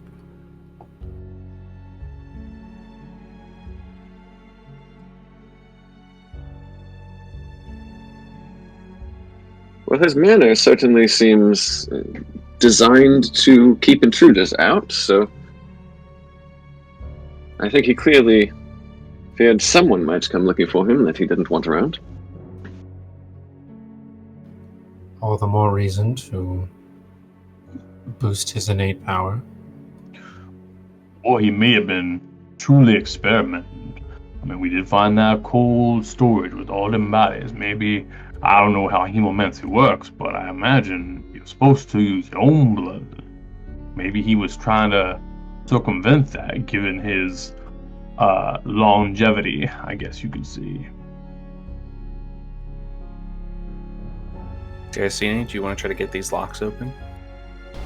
Yeah. If you don't want to try, just go break it. We'll try to. The lock that was under the bed would be a mechanics test for you because of your toolkit. The target number would be 15.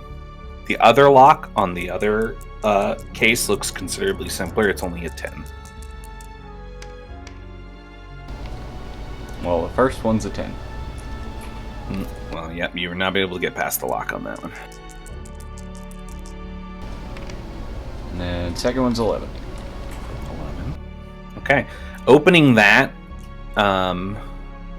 chest, you do find what appears to be it kind of, when it opens, there's kind of like and there's a cold air that emanates from it.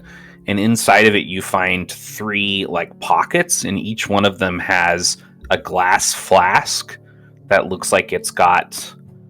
Each one pretty much looks like it's got the same measurement of blood in it. Not corrupted vampire blood.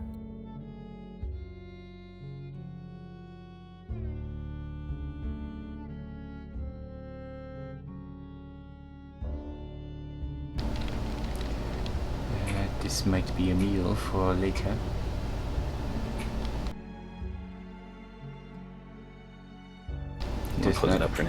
Does not seem to be more vampire blood. You could probably use the equipment in the room outside to test it if you want. Yeah, I'll go test and see if I can figure it out. He exits with the smaller chest to go test out the blood. I'll go with him. Okay. You guys still have the other chest in the small room. It is sealed currently because he wasn't able to pick it open. Look like I can like break it with the hilt of my sword. Like, does it look like super heavy duty locks? You sure can. You can make an attack roll. Okay. It is difficult. Roll twice, right? Lower one was 15. Nope, 16. I'm sorry, 16. You strike the lock, breaking it open. You find inside of the chest a single leather tube with like a cap that's like corking the top shut. When you pop back that string inside, you find another spell scroll. This is a spell scroll of force control. at a strength of 4. Well, this one here might have been locked away for a reason. Seems longer. Maybe a stronger spell or something. One of you, and I'll like hold it between Charlotte and Max. Max will inspect it.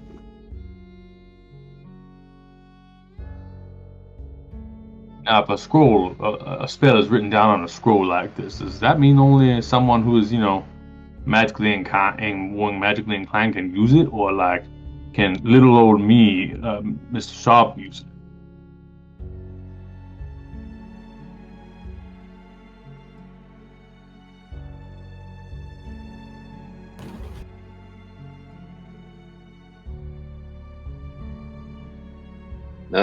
I believe ordinary people can use spell scrolls. Is that correct? Yep. Um, That is the beauty of a spell scroll. Max will inspect the scroll and say, "Fascinating. I can't say I've seen a spell quite like this before. It appears to allow the reader to create and direct fields of pure energy or force, so to speak. It should work for anyone who can read it, Mr. Jensen, which I believe doesn't exclude you." Well, I most definitely can read.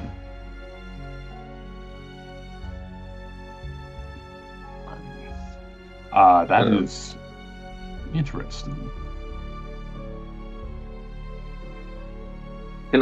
Can Max learn spells from spell scrolls? Is that a thing in the system?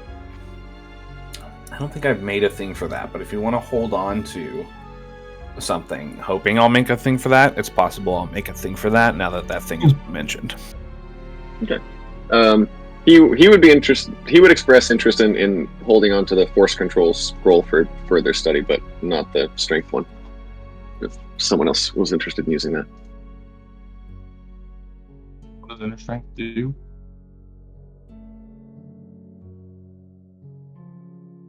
It's actually super strength now, I forgot. The name change.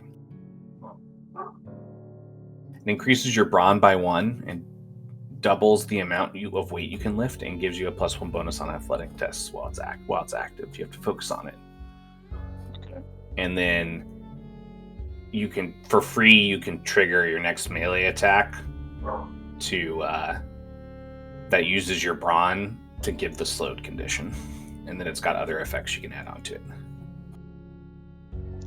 Cool. That is not limited by the attribute cap. So it's like 2 extra health also.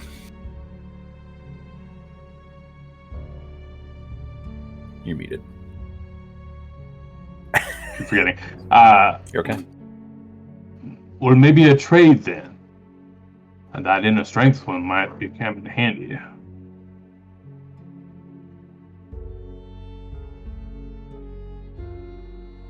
He's got like a playful look on his face, like he doesn't really care like who has these, but he's made a game of it in a dark fucking place. Cope.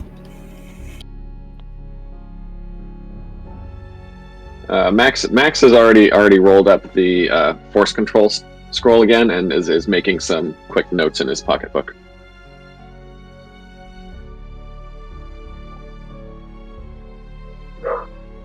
Okay.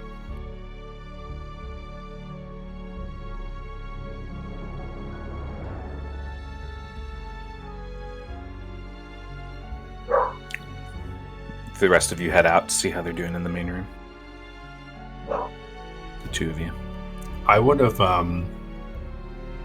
when Dr. Waltz and I are at the little, I don't know, what would you call it? Chemistry set that's got set up over here. Kind of watching him like test the blood and kind of glean things about it. She'll say, "Dr. Waltz,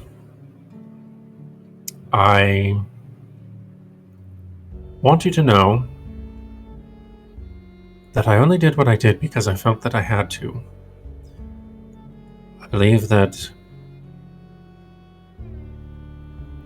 even a life such as this is better than no life at all. Granted, that is not my call to make for you, but given that I highly value you as a friend, and that I know that you are a force of good in this world, despite what others may think, I elected to make that decision for you. And I want you to know that I'm quite aware of what this entails. I've read much about this condition. I'm aware of what sort of needs you will have. And I want you to know that I will do everything in my power to make sure that that those needs are met, and that I will do everything I can to see if I can find a cure for you. And I'm going to be honest, I know not of any such cure. Nothing I have read has suggested that one exists. But rest assured, I will do everything I possibly can, exhaust all of my knowledge, and the rest of my life if I have to finding a way out of this for you. On that, you have my word.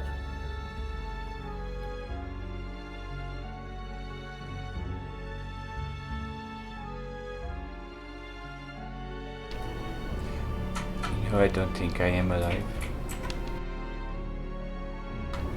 I don't have a pulse. Everything tells me I should be dead.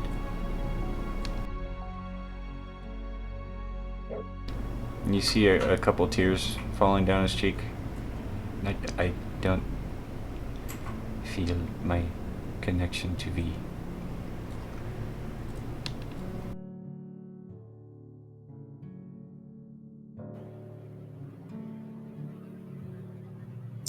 That did concern me. But I do not think it is something that we can do nothing about. Despite this condition of yours, we will find V. We will get him back. And I believe that reuniting the two of you will be essential to recreating that bond that the two of you have. And whatever it takes from there, we will figure it out together. Yes, well, let me test this blood. I may be able to drink this instead of my friends. Yes, I'd like to observe anything you do here. The more knowledge I have, the better equipped I am to help you. So is there any sort of test I can run on the blood? Yeah, go ahead and make a medicine test. You know how to test blood for different reactions to try to tell kind of what kind of thing they've come from. Mm-hmm. So you're going to test to see if this is human blood. And can I use my medical kit to make the test easy? That looks so cute. Yeah, you sure can. That'll drop it from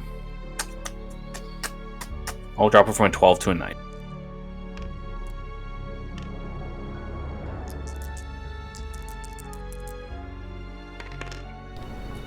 $15. Oh. Alright. It is human blood.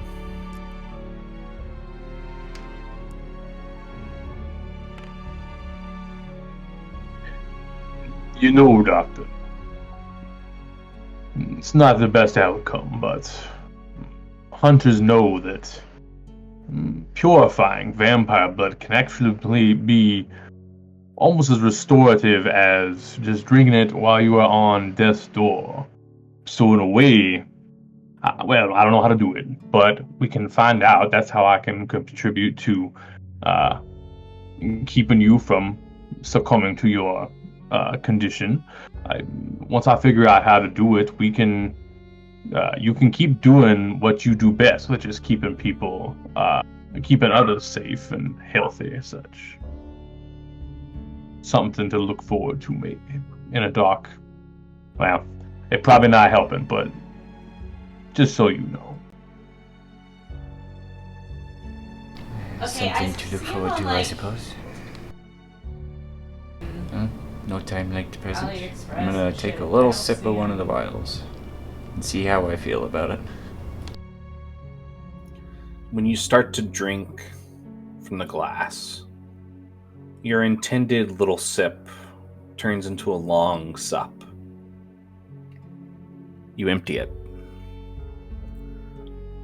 It feels like the feeding you need for the day. It looks like this chest was designed and enchanted to allow a vampire to carry a few feedings with them without having to worry about them going bad. 3 specifically.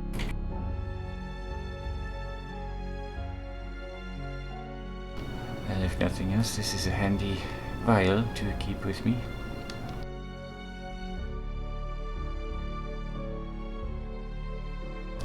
Not as bad as I was expecting. Although I suppose that's my former human talking.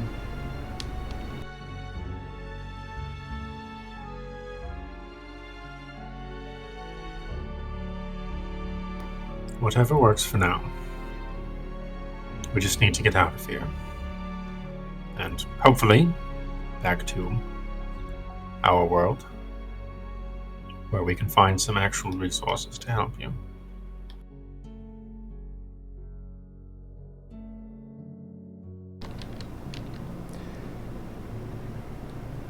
So I think we head down, yes? Yeah. It will be difficult, at least for all of us, to get down. After all, the crank that lowers the platform is far enough away that whoever uses it will likely not be able to go down the platform themselves. I'll admit that I'm at a loss for how to approach this. Well, Grey Warden, you're not getting any better. Not yet, anyway. Could you lower us down?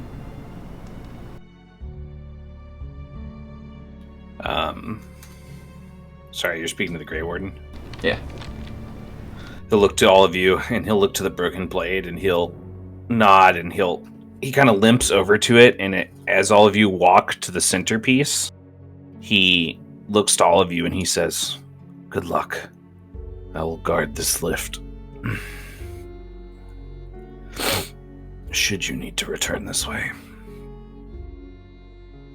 If we don't return in a couple hours, I'd say you should probably try and get your own way out. He chuckles. Makes sense. Your help was invaluable. Yes, thank you for everything you've done for us so far. I know you've been through your fair share of nightmares here. But rest assured we will put an end to this, one way or another. And I'll grab one of the, what are they called, calendula leaves we found earlier that have healing properties. Calendula leaves. Yeah. Which leaves do you guys have? I have calendula leaves in a small bottle, is what my notes say. Okay. I'm gonna hand him one of those. You might find chewing on one of these herbs. They do have somewhat of a healing property to them. I don't have what they are mixed with usually, though.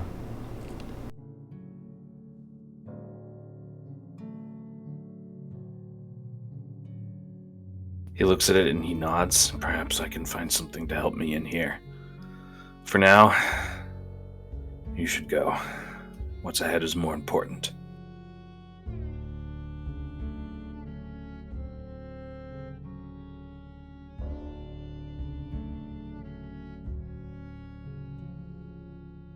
I'll just nod and get on the lift.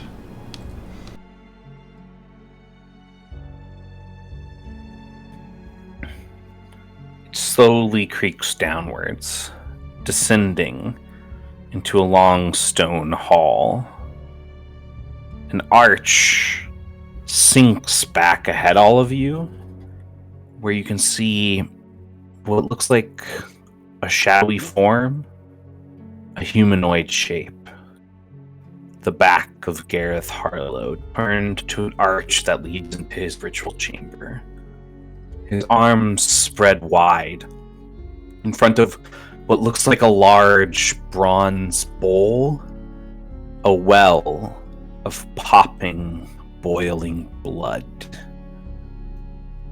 Large enough that to be filled all the way to the point where you can see it shifting on the surface from the distance you're standing, it would need to have several human bodies worth of blood in it.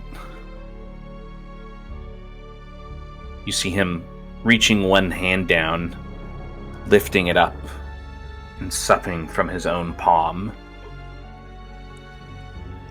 He doesn't turn and look back at any of you as you approach this hallway, but you can sense that as sure as you know he's ahead of you, he knows you're just behind him.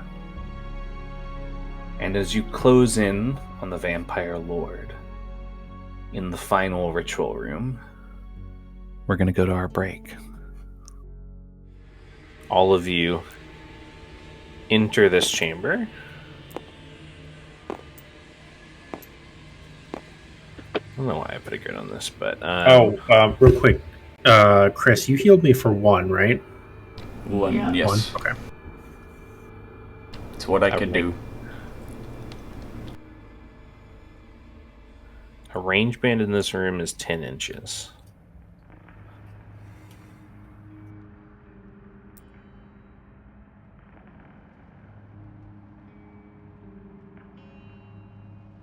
As all of you are crossing the arch,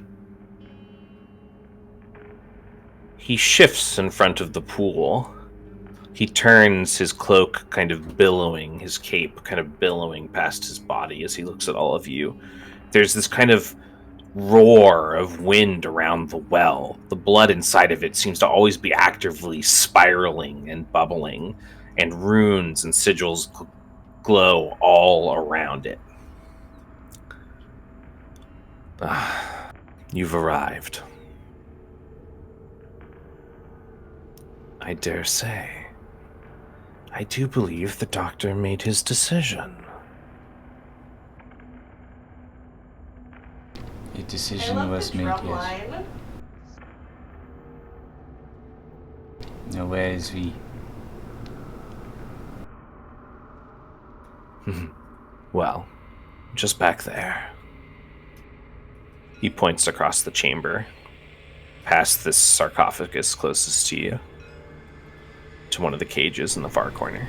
Does he look like he's moving to me? His just a crumpled form in the cage.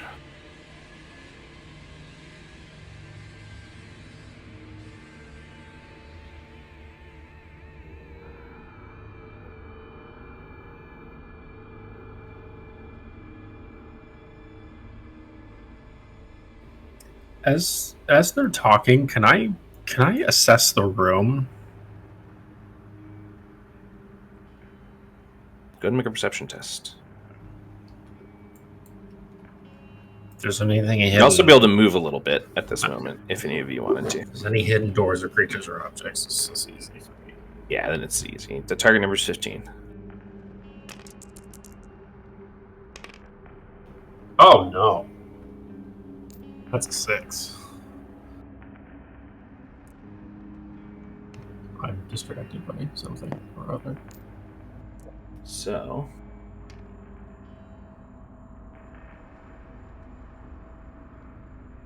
I'll travel with.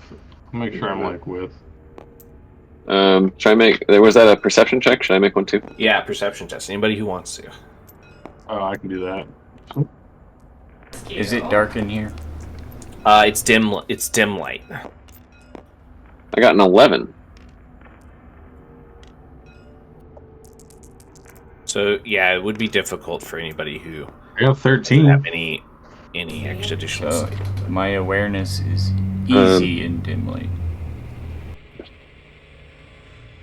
Jesse, I feel like your character has had magic senses up, but I can't remember how long it was for. I had it up last session. Only I 10 don't. minutes, though. No,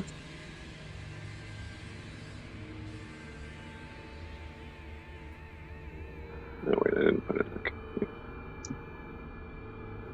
I feel like you cast duration's an hour. I feel like you cast that when we Okay. entered like the prison area. So if you cast that when you I enter think the so. prison area, then it's still up. Okay. Then yeah, that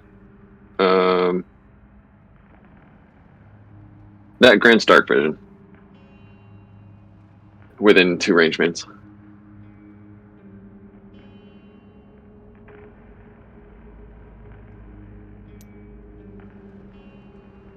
It's apparent to all of you that this chamber was designed for the well.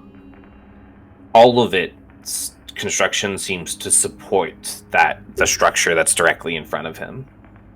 Additionally, most of you notice that the sarcophaguses in this main room, they all appear to be tied to the blood well.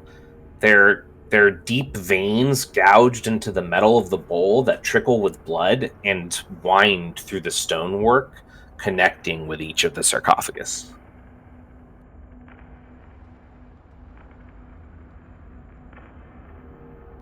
Also, Max, both you and Charlotte notice that it looks like from somewhere inside of the well itself, where the blood is churning, there's a slight shimmering, like there might be like a source of light buried in the blood that's trying to shine out. Interesting. Deracine, looking across at the cages, you see the crumple form of V. It looks like he was caged inside and is now just still. There's like a lock on the outside of it.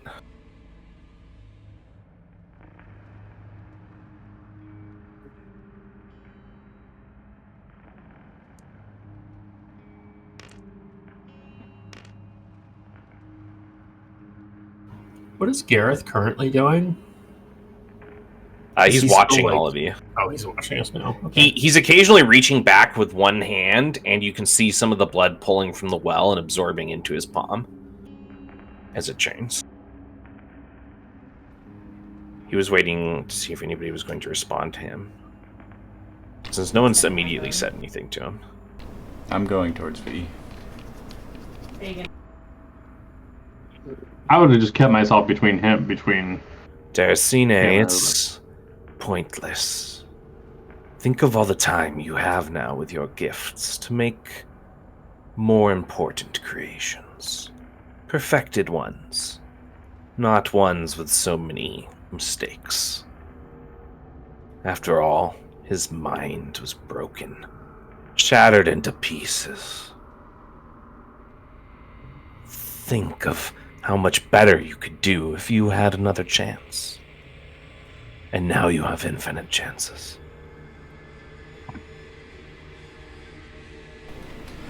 To bring V back? Yes. Yes, you are right. Stop acting like what you've created is some kind of perfection either. He kind of grits his mouth, his lips thinning as he hisses at you. I didn't ask you, Monster Hunter. But I assure you, you will not be leaving here alive. You know, that might be the most eloquently I've ever had that put, but I've had all manner of monsters guarantee that I was going to lose a fight, and I'm right here. He steps down off the altar. Yeah. We'll see about that. As he steps down off of the altar, you see his hand reach into the well of blood, and as he draws it back out, he draws out the hilt of a blade, forming into the blade itself, just purely made of the corrupted blood within the well.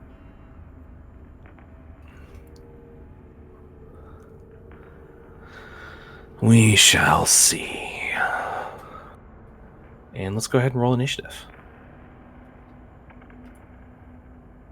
I can contribute 4. 3. Only one person can go against him. All right. And whoever's got a 4. He is a solo boss.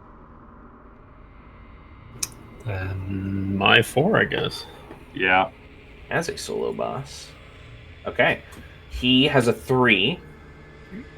So all of you are going first. However, as a solo boss, he gets an additional turn, and he can set his initiative either his second initiative either 3 higher or 3 lower. So he's going to do 3 higher. So he's actually going to go before you guys and after you guys. That's cheating, but okay. Fucking cheater. I do what I can. All right. Big cheater. 10 inches. Okay. As he steps forward on his first turn, he's going to spend his deed to cast super strength on himself. Would you like to react, Maximilian? That just increases his brawn, right? His brawn, his athletics, and his carrying weight, and it also gives him another ability that lets him trigger his for free to make one of his attacks a little bit stronger.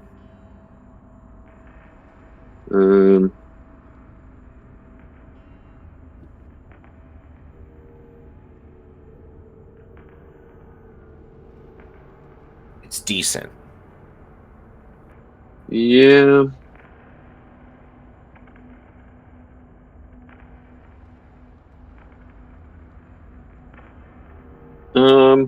I feel like he can do worse. I agree. Maximilian won't respond. All right, he's going to cast a strength of 3.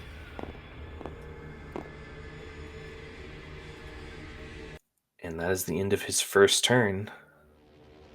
He smiles at you, Jensen. Well then, let's see how you do. Perhaps you'll fare better than the monster hunters I've met in the past. Oh, you're just another vampire that lacking himself something of a vision.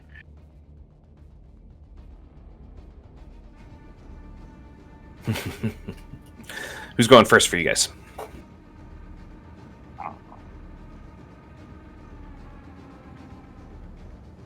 I took the greatsword with me. I don't know if I made that clear earlier. Yeah, you do have the greatsword with you. Okay. Max will wait to make sure his attention is elsewhere. Did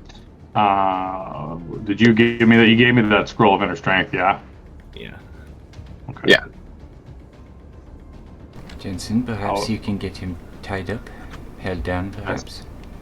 You know what I realized? I realized my design for the solo boss thing doesn't do what I want it to do at all, because it's still going to stack his turn together. So instead, I think what I'm going to do for now is I'm going to say that he can choose to trigger it at the end of one of your guys' turns to go again. I was about to say, you could, split the difference and have him go halfway into the party. That's probably when I'll usually activate it. I will take a scroll out and say, who can play at this game? And I will read it off to myself. And I will cast inner strength at a level of 2 on myself. Okay. And then you're going to move up on him. Did you just copy his turn? I did. What a boss. I think that took my deed, though, so I can't attack. You cannot attack. But you can trigger something for free if you want. Trigger something? No, all my free shit's gone, too. I'm just going to get up in his face. All right. I'm gonna walk, and I'm gonna say, I said, I've seen worse things than you in slimier places, and I'll just crack my neck as I start going towards him and pound my fists together in my other hand. Kind of offended. Good. I maintain my ritual room to the highest of standards. There's blood everywhere. Gross. That's part of the ritual. Never liked vampires much. As they get stun locked in their argument of words, he's not going to trigger his next turn yet, so somebody else is going to go.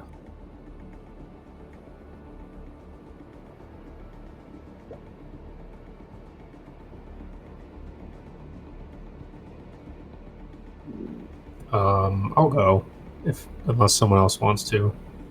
All right. Be my guest. I'm gonna look over at Max and I'm gonna say, she'll say,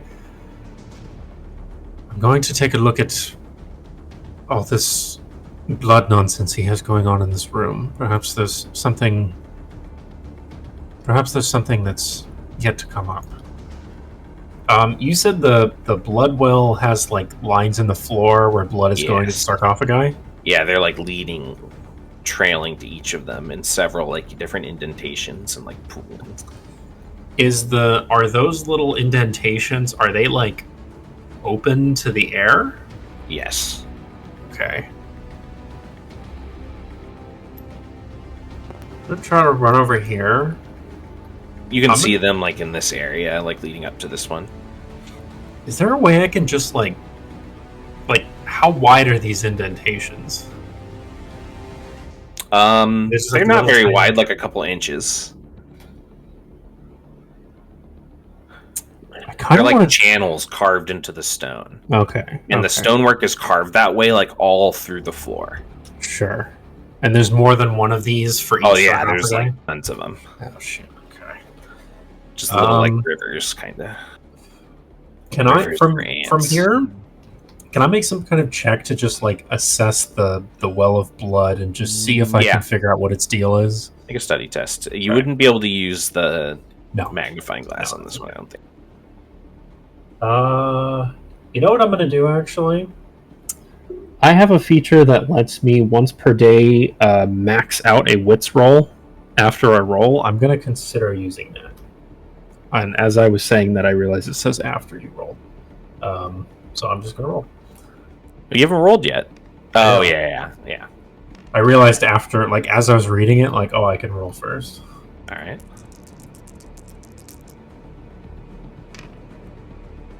That's not bad. That's a 13. I'll keep the 13, actually. That's pretty good.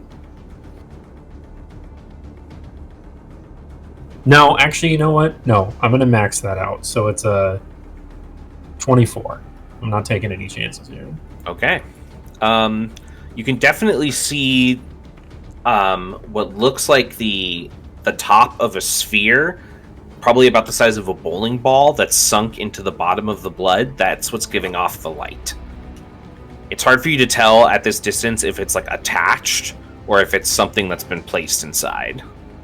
Additionally, you notice that there are on these runes, as you've gotten closer, there's these kind of semi-transparent shapes.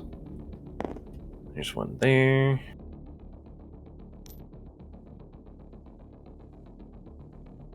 There's one there. And there's one there.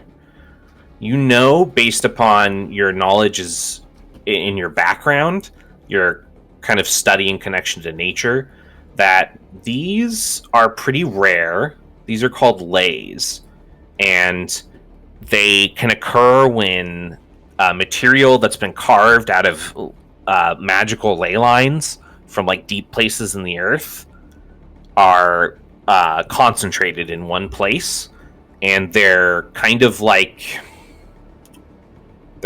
pools of different types of magical essence depending on the type of ley lines they're occurring from. So like it could be like a primal ley line, so the magic would be more primal, or an otherworldly one or an arcane one, and they're usually used by people to like generate power and that kind of thing. It's rare to see different types gathered together, and in this case it looks like there's 3 different types here. Does it look like they're actively doing anything? Like you feel like they're connected to the ritual process somehow, but you would need to do more studying or get closer to figure that.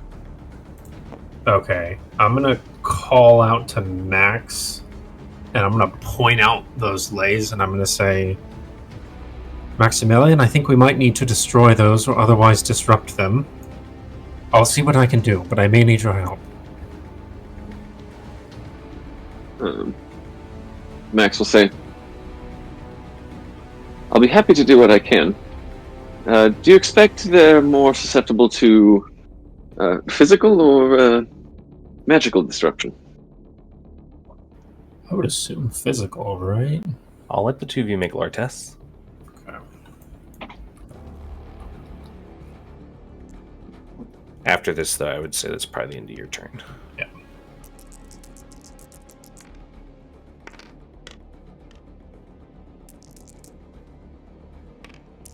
I only got a 9. I got a 3. So there's a couple things you can do when you're interacting with ley lines. You guys have never tried them before, but they probably interact if you flood them with magic of their type, and they probably also react to having like opposite types affect them. But that's all your guys' knowledge instincts are really telling you at this point. Okay, do we know what type they are?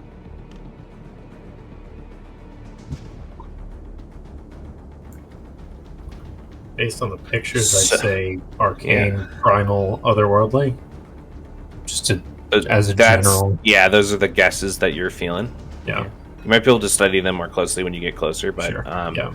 Your player instincts were pretty sharp there. Okay. To be totally honest with you. Okay. Yeah, she'll let you know what I just said and just say, that's my best guess for now. We might be able to overcharge them with the opposite sort of energy, but I'll have to get a closer look.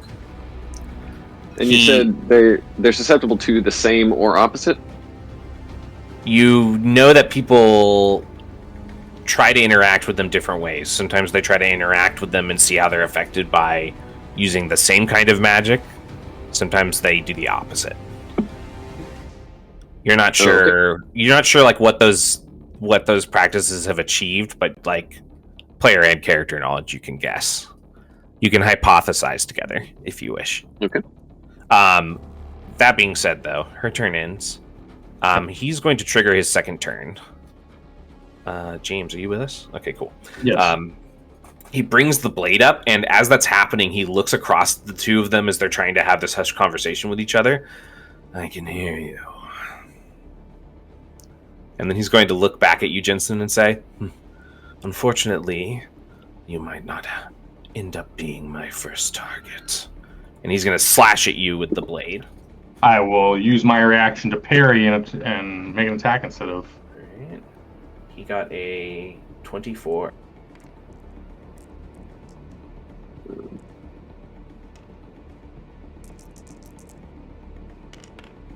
Oh, god damn it.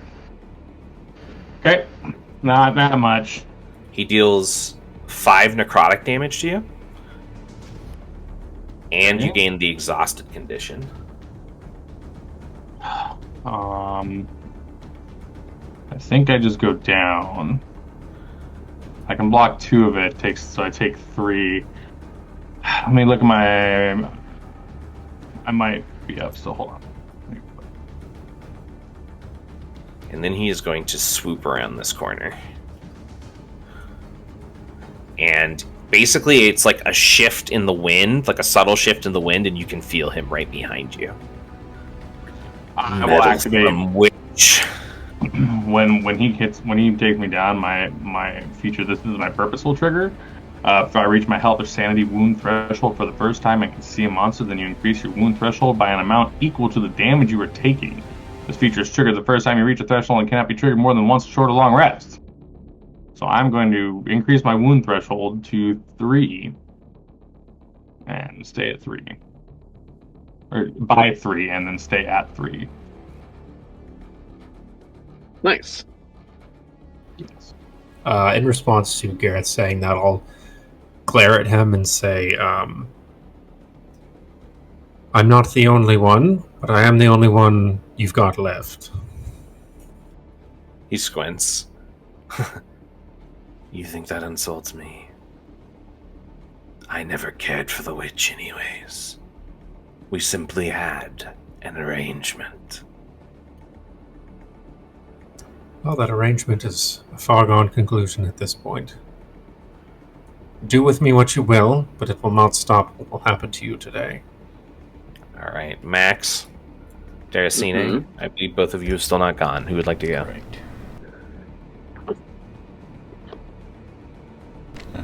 I'll go.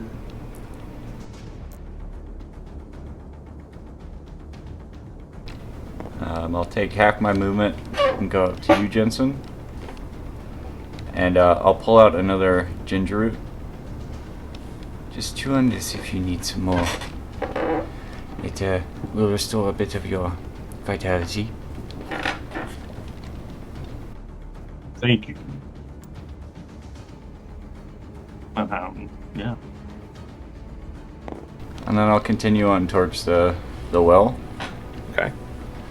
I wonder what would happen if I were to drink some of that marvelous floating blood over there. I just say that out into the open. Sure, Charlotte, you would see like a little subtle physical reaction, like a tensing from him in front of you. An interesting hypothesis, Dr. Vault. Perhaps we'll have to move on to the experiment phase. That's exactly what I was thinking. Talk sciencey to me. All right, Max. He blinded me with It's time. You got to do something.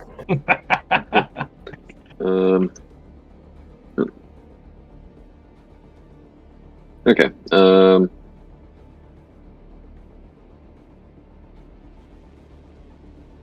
Okay, so I can get over to the pool in a move. Is that right? 10 inches is a range band in this room. Yeah. You'd have to have two moves. I have 2 range bands. It depends on your dex, I think. You probably have 1 range band. Or it depends on your 10 inches. Yeah, 10 inches is 1 range band, you said? Yeah, so you'd have to spend your D also. But I'd still let you do some kind of test over there.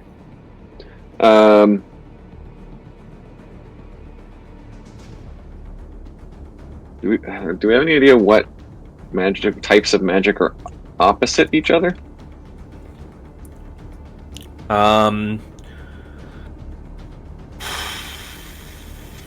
There's arcane, primal, otherworldly, and divine. Yep. My guess. Divine, probably otherworldly?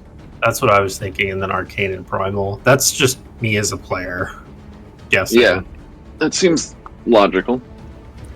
Isn't there blood magic also? There is blood magic, but blood magic and hemomancy is a practice of magic that uses your blood to substitute the materials to tap into other types of magic. Gotcha. So it's not like its own kind of magic, it's like a theft magic kind of. Would I have to like physically touch the object to magically interact with it? Or with the ley line?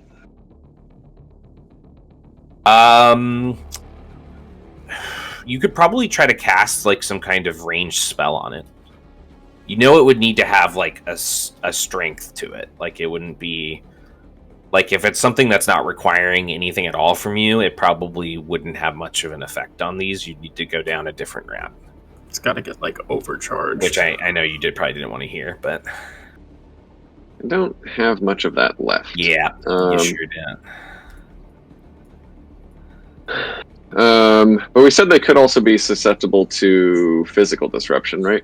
Yes, they might be able to. You definitely might be able to do that. Also, might be able to like get closer and notice other things about them. Also, if you're closer and you're like touching them and handling them and stuff, there's a better chance that you'll get away with like affecting them without having to channel as much from yourself. I'd say. Okay. Well, I'm going to move my move. You can get up to it with 2 moves. I mean, 10 inches puts me here. Is that close enough? That was 19 inches. What? Oh, what? That says 10. That says just like 10 point something for me. What the fuck?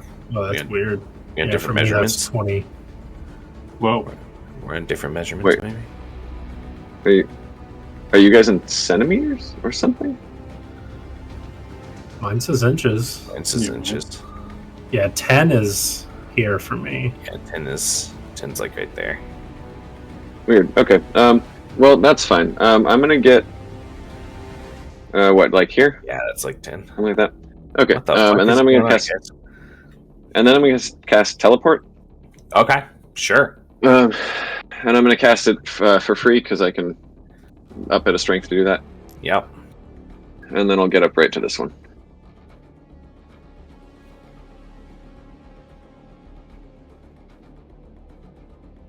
Do I notice anything once I'm close to it? Make a roll of perception just for me. Target Okey-dokey. number is 10. Oh. When you mouse over the line tool, there's a thing that says units. I think Jesse's on grid. And I think we're on inches. Just for the future. Weird. I think you were right. Okay, yeah. No, it's measuring the same as you now. That's bizarre. At least we figured it out. Interesting. Yep. Okay, so perception you said? Uh-huh. 4. So one thing you are noticing is that there's pedestals sculpted into the ground that kind of act as like little pyramids that reach kind of the bottoms of these lays.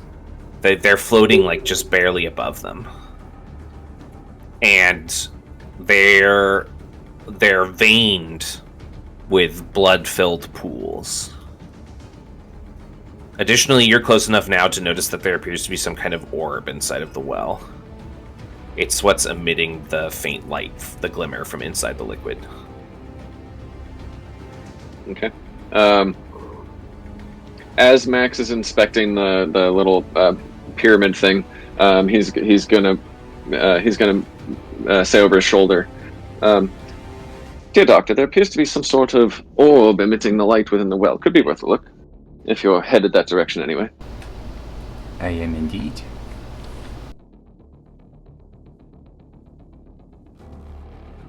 Okay. Let's see, what have I got?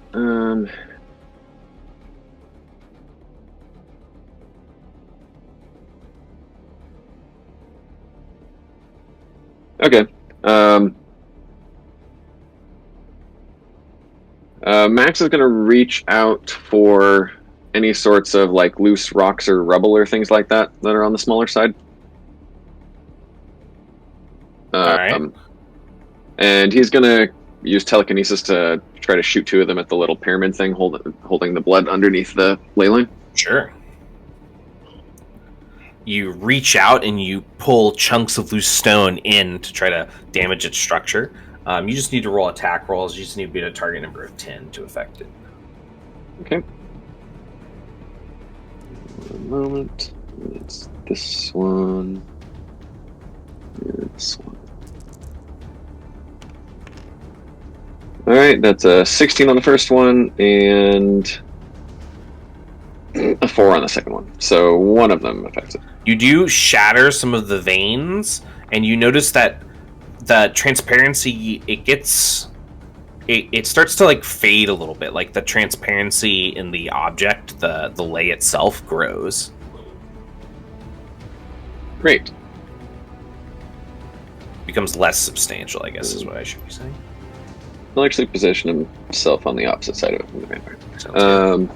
And Jensen's, you're fine, right? Or as fine as in the end of circumstances. Yes, I have things under control at the moment. Since he see the things, the rectangular things next to the vampire and Charlotte how tall are those? They're pretty tall. They're raised like 4.5, 5 feet off the ground. Okay, but he could probably see, the vampire could probably see Yes. Max over them? Okay. Yes, he's observing what's happening. He looks annoyed with you.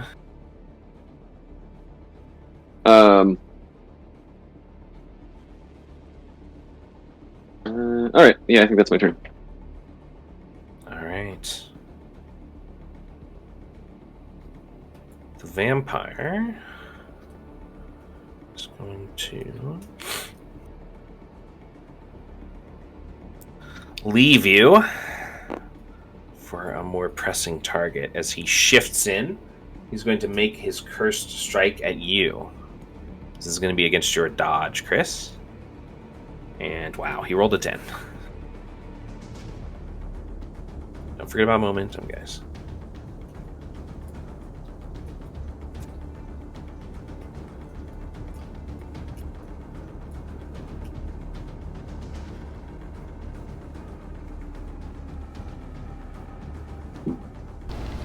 I'm gonna activate aggressive presence from my haunting. Okay. So, whenever another creature attacks or touches you, my haunting spirits can deal 1 wound of necrotic damage or stun its target. I would like them to stun him as he goes into attack me. Alright. And there's no roll associated with that? It does not say there is. Oh, So do you want me to... you might want to add one in the future. Yeah, probably. Alright, Gareth gets stunned by the effect. Ah, so I struck a nerve with that. Stress. Blood talk. That's what Yes?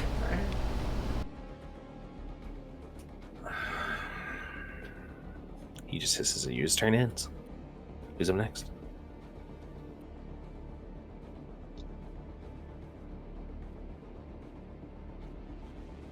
I'm pretty sure I know what I'm gonna do.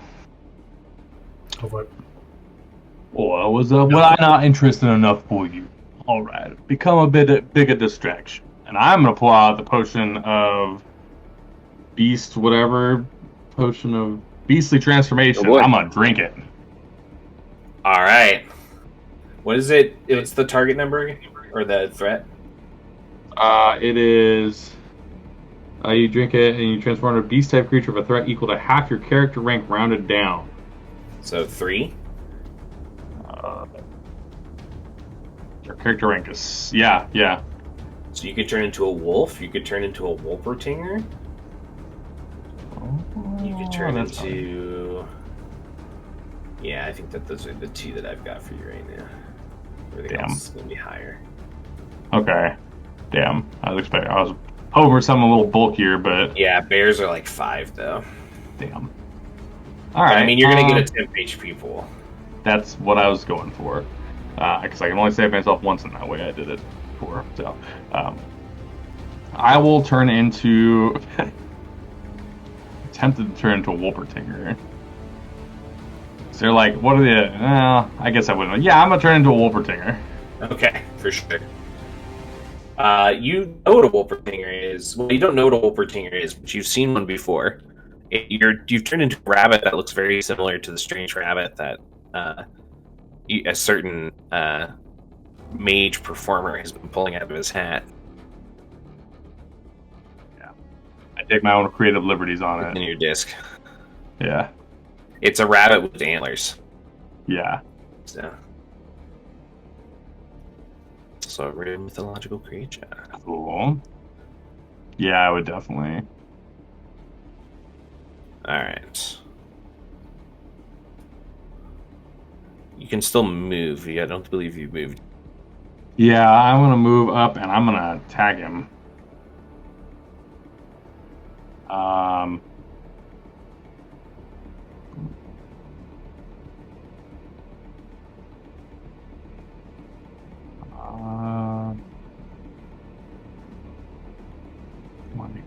I got 1 attack with it in this form, it looks like. Yeah, it's my okay. Yeah, I'm gonna run at him, and I'm gonna gore him. All right. So yeah, he's about the size of a normal rabbit. Yeah. He rushes in for the gore. Braun of 1. What is his? What else did I roll? What's my second one? This was a terrible idea, guys, but it got me some health. I believe in you. I fully approve.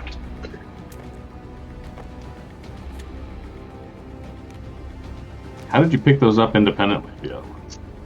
I had to move him to the side so I could get to it. So. Oh, okay. Yeah. What I'm rolling a one. What's his attack? What's It's got a it's what was offense the agility? No, it's a Okay. D8 and a D6. I'd say that's better actually. That's better than I was expecting. He got a 19. Well, So I'm pretty sure you're screwed. Yeah. Unless you use Well, momentum. Oh wait, no, momentum wouldn't help you in this situation. Actually, No. you're just screwed. I got 13. Yeah. Yeah, he looks at you, he kind of looks back, he's a little confused, and then you guys just see him backhand swat the Wolpertinger to the side. That was disappointing. I won't lie, guys. I mean, it was only one attack. You might do better in the future. And it didn't deal any damage to you. Yeah. Alright, who's up next?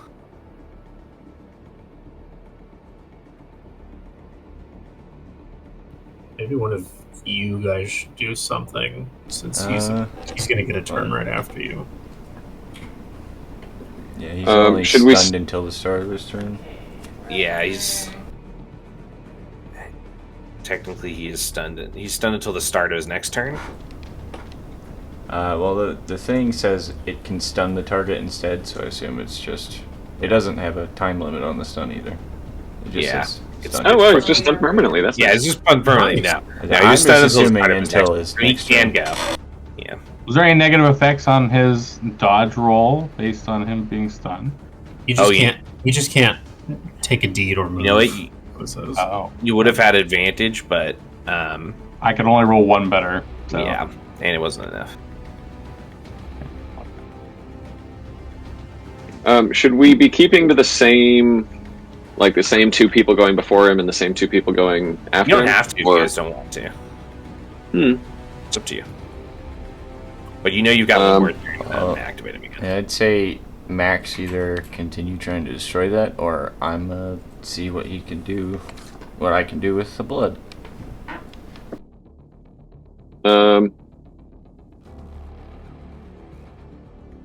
Yeah, up to you. Well, he did rush over to me at the mere mention of me drinking some of that.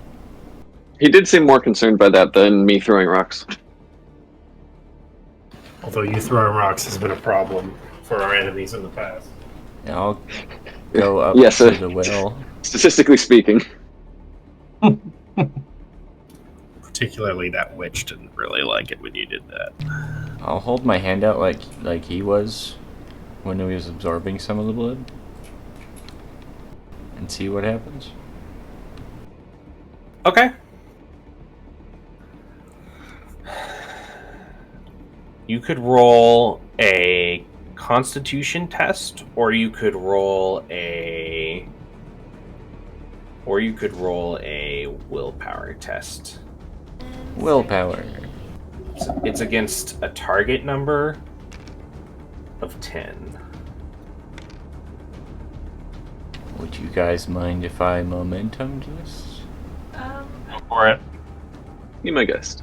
level Momentum 60. then. This is a momentous occasion after all. Exactly. So I'll need a For when 7, we did. and I got a 3. Excellent. When you reach inside of the pool, you do feel like there's something maybe you can grasp there. Additionally, when the blood surges into you, you hear voices in the haze. You hear Gareth. He says something, a phrase. Long live the eternal midnight. A haze kind of fills over the bowl, and it starts to fill the chamber with kind of like a red fog. All undead creatures in this chamber increase their health and sanity thresholds by 2. That includes you, Chris, because you are undead now. Alrighty. Additionally, you weren't able to trigger anything this time, but you realize that there's a couple other effects in this blood you can tap into. You're pretty sure that if you touch the pool, you can draw on the pool to remove up to 2 health wounds with a deed. Additionally, You can also touch it and use your deed, you believe, to summon a construct made of blood.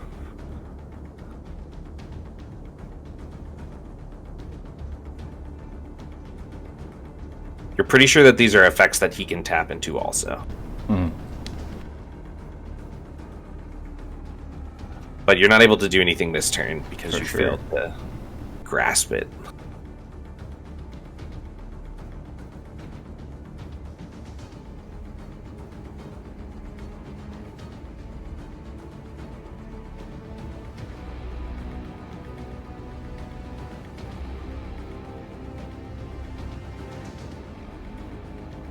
Anything else you want to do with your stream? Give it for free or anything? You want to just end it there? Look back at him. Ah, I see why you like this. He smiles. You can accomplish a great many things here, but not without me.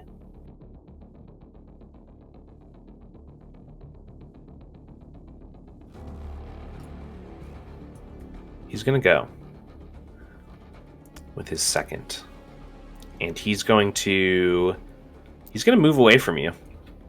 If you want to use your reaction to attack him, Jensen, you can. Yeah, I would like to. He's going to.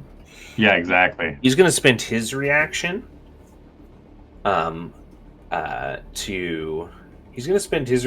to parry that and roll an attack instead of a dodge. Uh-oh. Oh shit. He rolled a 21. I did not. He's a monster hunter who specializes in Wolpertingers. Damn it. His sword is That's not even on my calling sheet. That's a secret. What'd you roll?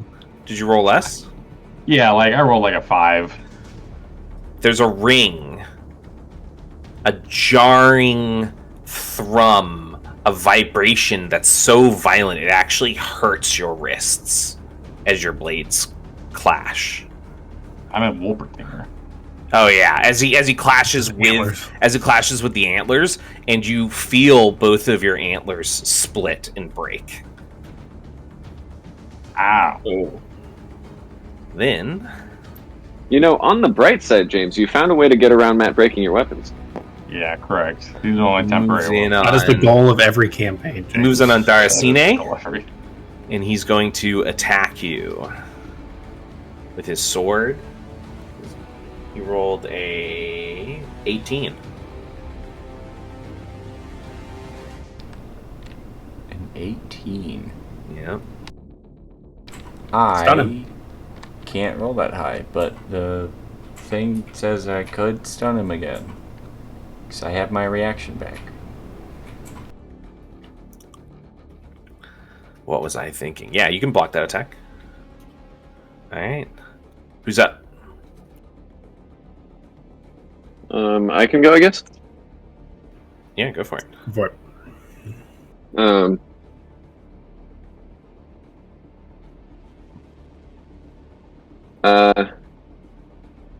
Max is gonna step back a bit.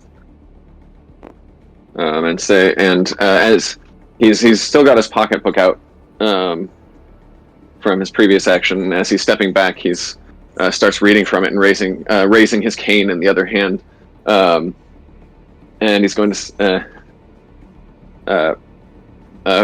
different like pieces of debris or rock or whatever are going to slowly hover up from around the area, and then he's going to slam the bottom of his cane into the ground.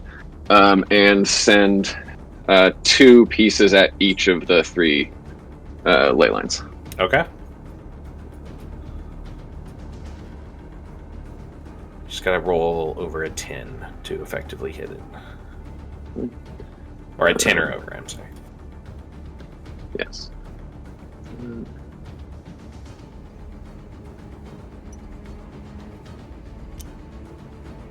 Okay. I just have the here. Yeah, there we go. Come on. There we go. Okay, 9 for the first one. We'll say I'm starting with the one closest to me. the one we think is otherworldly. Okay. So that's 10 on that one because I get a +1 for my focus. So 10 on the first one. Okay. You shatter then more pieces of it. I was starting with this one. Oh, sorry. Yeah, that's the. I was going to start with you the guys one thought that was the primal one. Wait, I thought we thought This one. that was the otherworldly one. You thought this one was the otherworldly one. That was the one you attacked first, right? Never mind. Oh, did you think you were attacking this one first? I said that I'd attack the one closest to me. Yeah. That's fine. That's fine. Okay, well, I got a 10 on my first attack and 11 on my second against that one. Yeah. Yeah, that heavily damages it. It's still there, though. It is mostly it's almost completely transparent now. And you don't feel like shattering the base would help anymore. You feel like you've effectively shattered the base and weakened it considerably. Okay. And then I'll go against the middle one. Okay.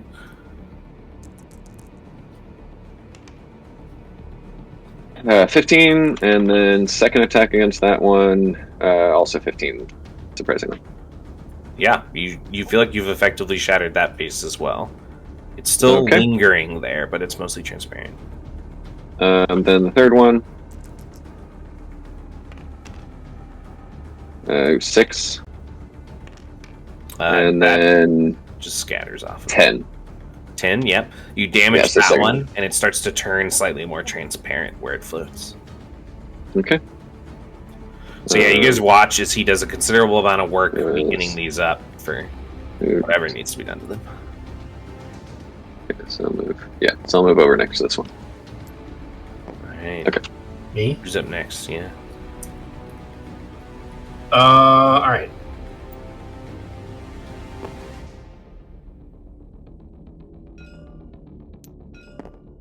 I'll be there. Alright. I would like to look at the witch's totems. Do I feel like I could cast from them? Yep. Spicy. One of them looks otherworldly and the other looks primal. You're pretty sure that they're both at the strength of 3. I'm going to grab the primal one and attempt to cast it. Sure. She'll take it out, hold it, unwrap the cloth that she put it in her hand. She'll say, "This goes against everything every principle I've ever set for myself as a witch, but desperate times call for desperate measures." Yeah, you cast Elemental Control Earth at a level strength of 3. Okay. Let me open that up real quick.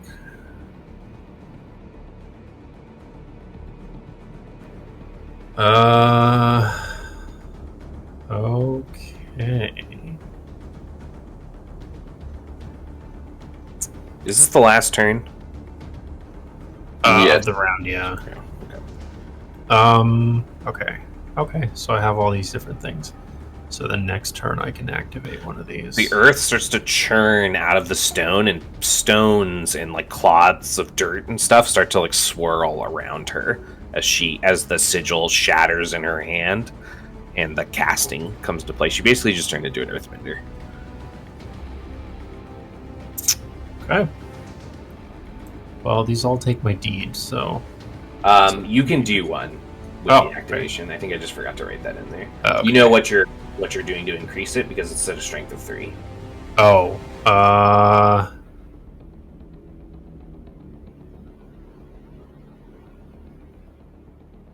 That earthquake's looking pretty spicy, but I don't want to hurt all of us.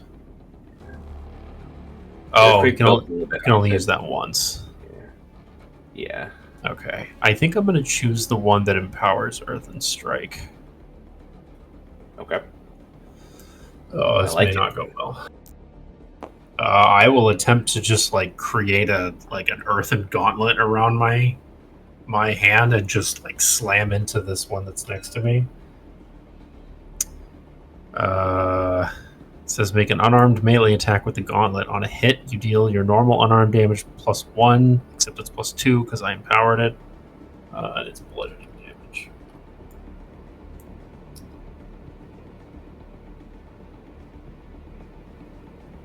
Oh, that's... I just realized this may not work as well as I want it to. I will attempt to punch this thing with an earthen strike. I love it. All right, you feel a channel. Are you trying to punch the stonework or the actual lay? I'm trying to punch the actual lay. Love it. You feel a channel run between the primal energy of your earthen strike and the arcane lay. Go ahead and roll your attack. It is against a target number of 10. Well, I'm gonna have to use momentum on this to even have a chance. I did not really think this through. You can use momentum to drop it to a 7. Yeah, I'm gonna try that. It's gonna be hard.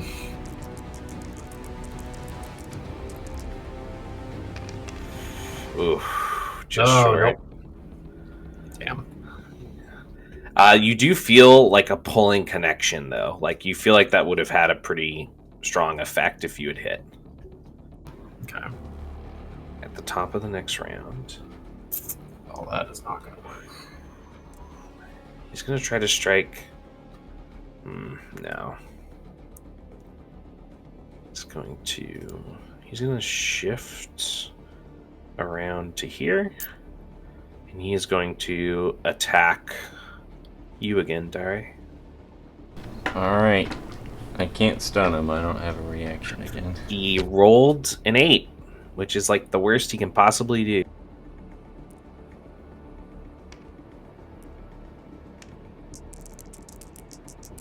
Well, I'm not great at dodging, but I did get an 11. Okay.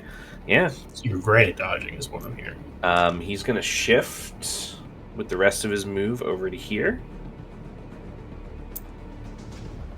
And he is going to spend some points to make an extra attack at you, Charlotte. Uh-oh. He rolled a 12. I can't beat that. He sinks the blade into your head and drops you to the ground. But how much damage does he do? Oh, I apologize. It is Because 5. I do reduce damage by 1, despite the fact It's 5. Okay. You go down. Worth a shot. Worth a shot. And then he turns back. All right, who's next? Go ahead and roll. Oh, yeah, I gotta make the check. This is against a 12 now? Yeah. You can roll momentum. You can use momentum to drop it to a 9.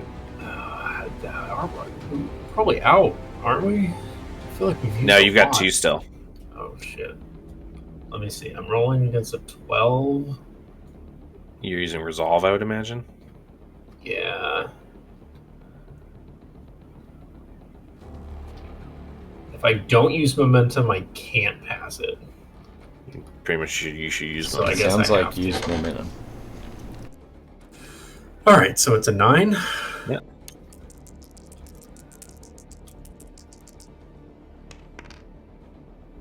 Nope, that's a 6. You go down. She drops. It's hard to tell if she's just given out or there's time for a revival, but you know you need to get to her like now. As he turns back on all of you. Who's going first?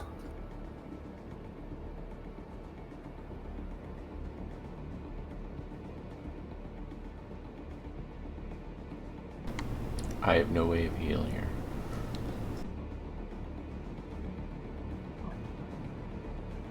Can I I'll get let out you of make this? some kind of check to try to stabilize her because you carry that medical kit thing around with you. But you've got to go to her now.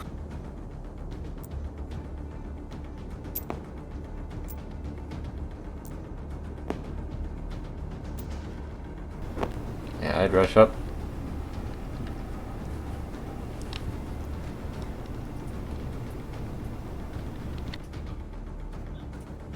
And then a medicine check.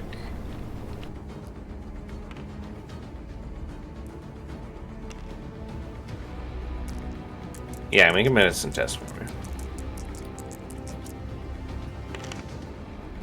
11. That stabilizes her. But you don't, like, she's reached her wound threshold, so she can't help you anymore unless somebody finds a way to get her a wound off of her.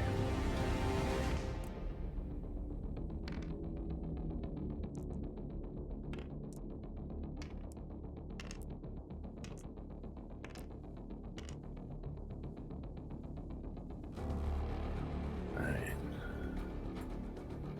Who's up next? Can I get out of this Wolpertinger form if I want to, or am I just stuck in it until I get killed, until I get hit out of it? You can drop it on your own if you want. You maintain all of your mental. Okay. Also try to attack him again if you want. Yeah, it's not going well at all. Yeah, he's been pretty tough for sure. I don't know. I don't know if I can even affect delays or anything in this form either.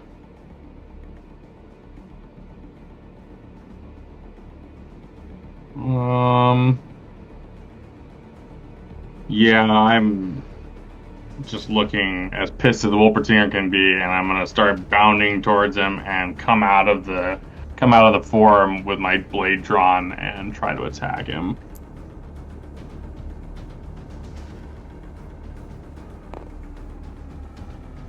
Yeah.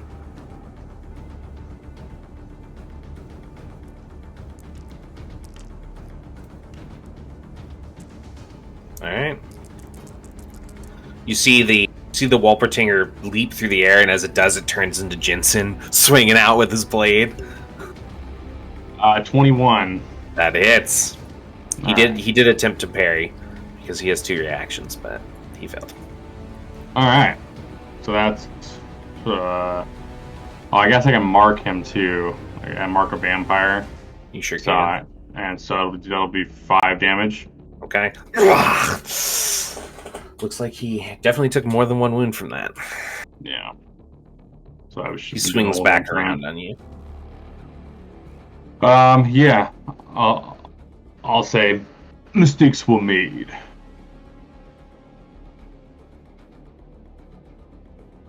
I'll get ready to defend. Hopefully he attacks me.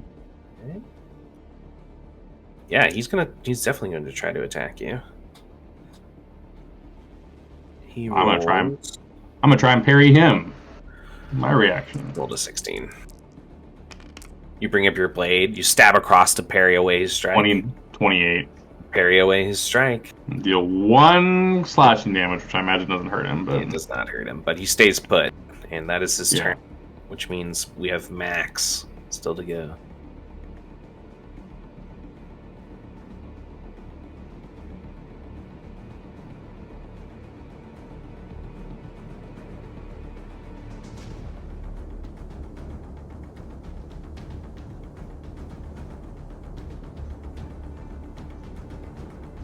Max.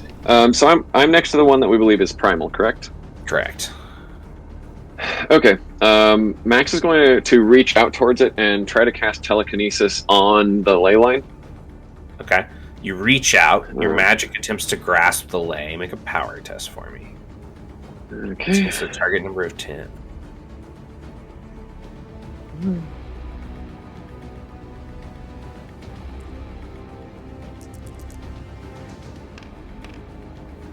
Hey, exactly 10. That's like my third exact 10 on these.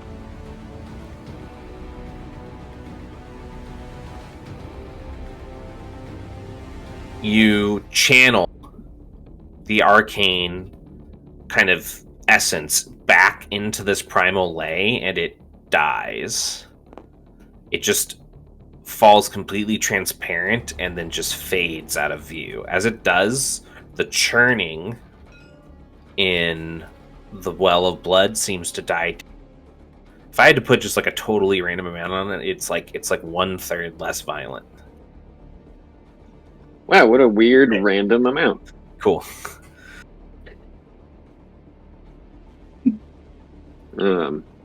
Max will retract his hand and sort of shake it off and say, "Ah, there we are. Some progress."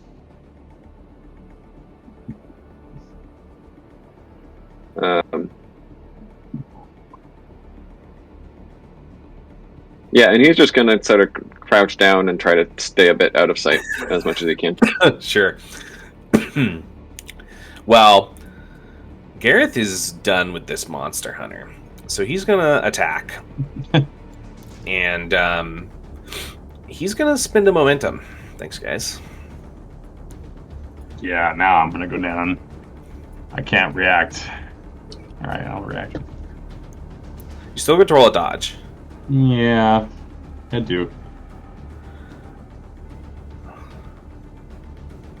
Oh my god! I rolled my high roll was a 9.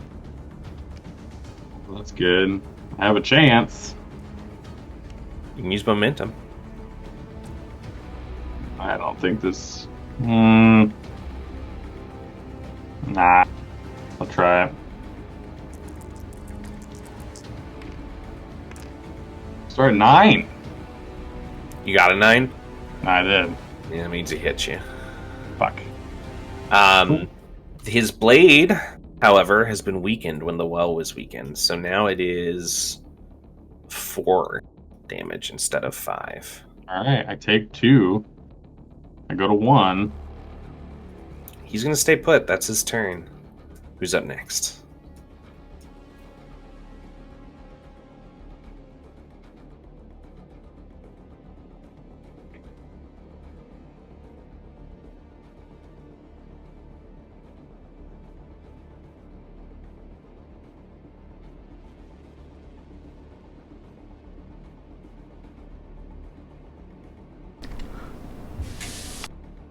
I could potentially get Charlotte back up if I killed her and gave her my blood.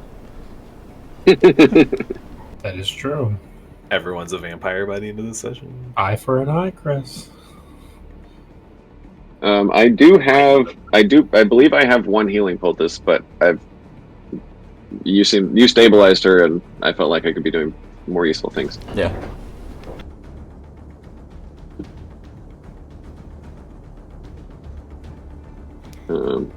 But if you want, I can throw it to you. Use telekinesis. If he seems more focused on Jensen, I'll like circle around him and then touch the blood. Is there any way I could pass the healing blood on to Charlotte?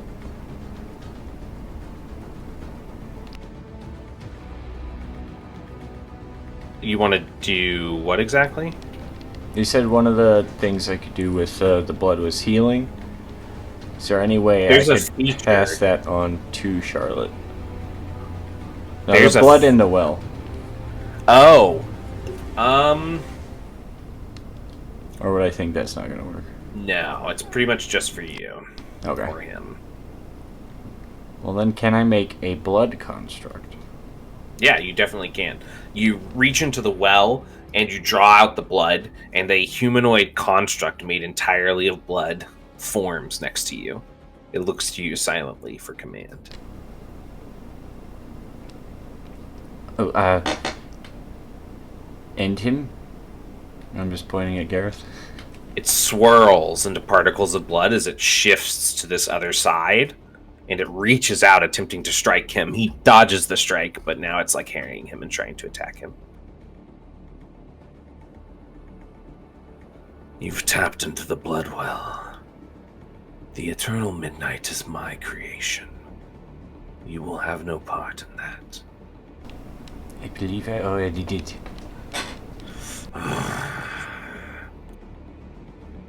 Who's up next? Who's gone so far? Just Dari? Yeah. Okay. Jensen or... Oh, we already racked It'd around be this? Jensen. Okay. Max went right before Gareth did. I mean, yeah, I will continue to try to keep him busy. Can I... I don't really have, like, Make up that mechanically a blood way. contract trying to attack him now, too, at least.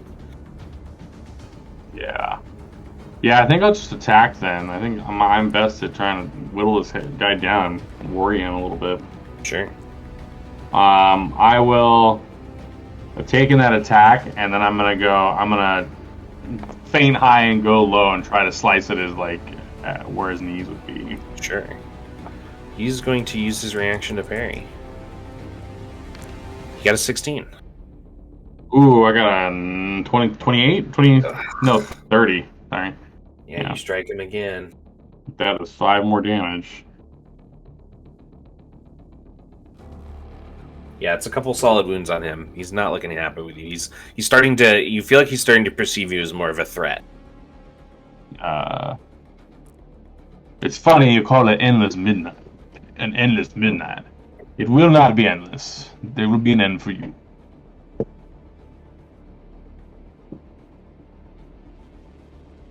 I'll brace myself for a counterattack.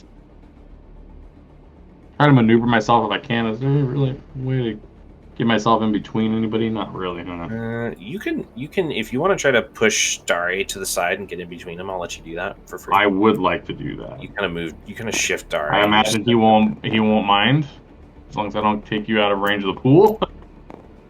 Yeah. All right. He's gonna smile at you, and then swing out the blade with another hiss and attack you. I will parry your attempt to. Yeah, he's gonna use momentum on this. 15. Oh, that's 23. Yep, you parry away his strike. Getting tired, it seems. Never. I'm in my prime. Alright. Max. Do I have any way to produce divine or primal forces? No, I don't think you do. That's what I thought.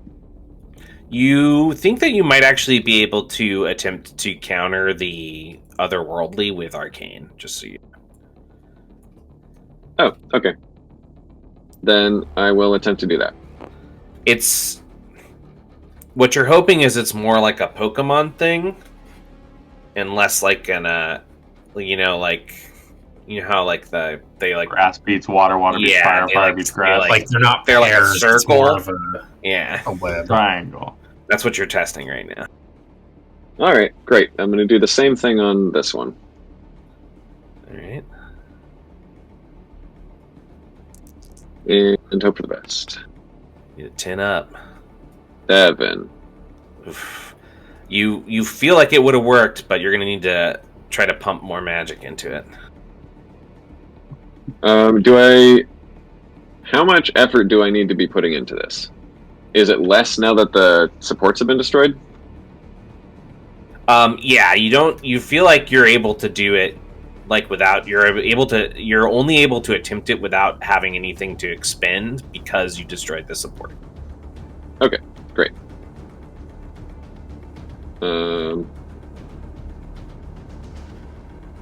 Then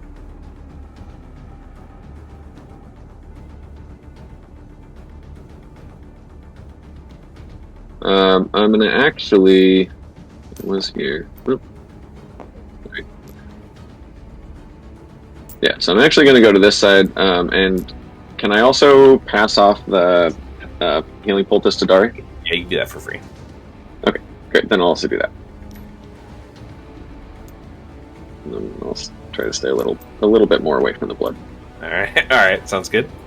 All right, okay, I'm done. She's still unconscious. Sorry, Charlotte. I mean, and then we're fighting a vampire lord. I think Charlotte's. Yeah, he's gonna swing back at the blood construct. Still here. Yeah, that's fair. He's gonna swing back at the blood construct. The blade drives through its body and it bursts. And then he's going to turn back and he's going to spend some points. He's gonna shift. He's gonna shift around and get on this side of you, Jensen. And then he's going to attack you. This is against dodge this time. He got a 14 to hit. Yeah.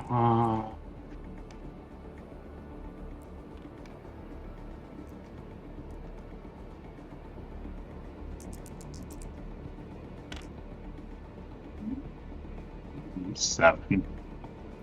7. Yep. He hits. Cool. I go down. Yeah, Jensen goes down. Jensen, I believe you're rolling against the 6. Oh. What was it? What? You can do con or resolve. Connor willpower. Okay. Well, here goes. Sorry, I had to check.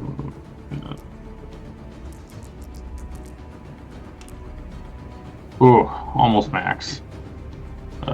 Constitution like the 11, 17.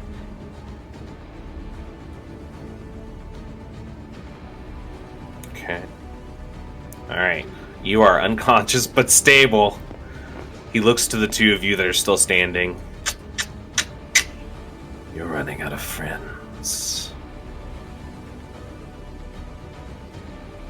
Who would like to go? As a player, I think it would be more useful to get Jensen up than me, for what it's worth. Yeah, he's been doing work. Yeah. Getting the damage in. And the spell that I cast with that totem ended when I fell unconscious. Which one's more likely to solve the lathe problem, though? Is that just kind of like Maximilian plugging away at that, or can you be helpful there? That might weaken him as well. I can get this one, statistically speaking. I don't know what I can do about the arcane one. I think I only have one totem left that I took from that witch, and I have no idea what spell is in it. So we'd be taking a chance. It's another worldly spell. I most certainly don't have a way to help that situation, but I can keep him busy. So I think that might be more useful. For one more turn, he'll probably punch me out again if he attacks me twice.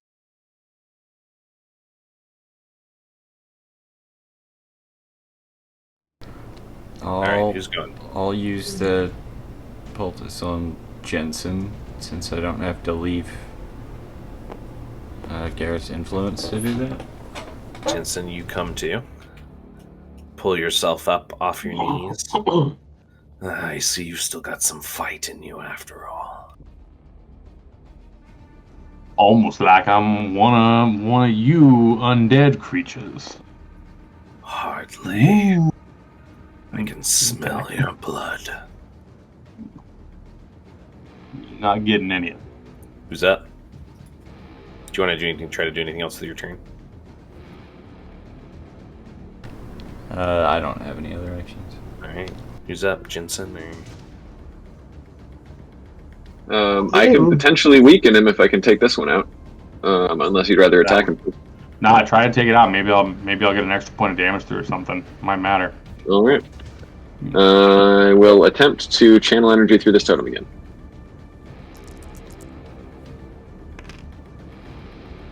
Eight. Guess not. Yeah, unfortunately, you've not been able to yet. Oh wait, we have momentum now that he's been spending it, right? Yeah, you guys have like 3 momentum right now. Okay, I forgot how that worked. Want to use your momentum? Yeah, if I can. Yeah, sure. Do it. Okay. What does that do for me? It's gonna drop it. It's gonna drop it by 3 because it's a target number, so you actually hit it. Okay, cool. I will do that. The lay breaks. The churning seems to go down by about another third. That's weird. Meddlesome fools. That's such a weird coincidence that they both dropped it by a third. I wonder what the other one will do. Drop it by a fourth. Let the calm embrace of death finally take you, Harlow. And I'll strike out with the sword. Like I'll do like a flourish and like spin it around before I go in for the actual attack. Oh, my! That would be the third one though. Doesn't he get to go first? Yeah, technically he does get to go Okay. first. Okay. He's gonna attack. He's gonna. He might attack Max. He wants to kill all of us for different reasons. Yeah, he's Would he annoyed. attack Yeah. me? Yeah, you're not right. I'm doing gonna attack anything. Jensen again. Do I get? I don't have my reaction back, do I? Has it been your turn? No, it hasn't. So Technically, it's our turn, so it's hard to gauge that. But as you're, Have you it hasn't been taken a an full action? round yet. yeah, okay. Yeah, I mean, I'll try to dodge. This will probably just put me down again. But I'll try. I rolled a 9 if it helps any. Makes it possible. You can use momentum. Yeah, I'd rather do it. That's cool. Do it. Go for it. Okay, momentum plus a 10. What did he roll? A 9. He rolled a 9. You said. Yep, you dodged it. Just freaking barely. He's staying put. It's your turn. Yeah. I would say, like I said, it's time to be calm, and I'm gonna try to hit him like that flourish. And... Yep, go for it. He's gonna reuse his action to make an attack with a parry instead. And I got a 13. I got a 16 before my bonuses. Yeah, you slash him. You knock him back, and he scatters. So you're able to kind of like push him out this way, away from them. When he hits the ground, all of the candles and the torches in this chamber seem to go out one by one. When you look at his collapsed form, Jensen, you see leathery wings breaking out of his cape as it tears apart. And he takes on the true form of a vampire lord. AKA, you activated his rage. When do I get that?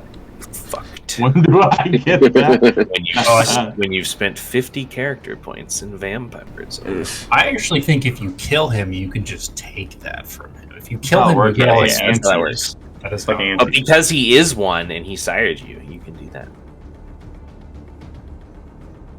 Ah, there's your ugliest way.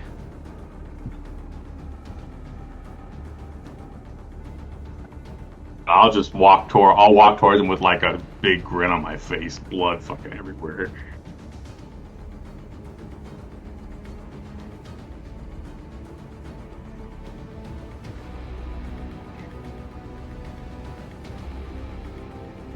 Okay.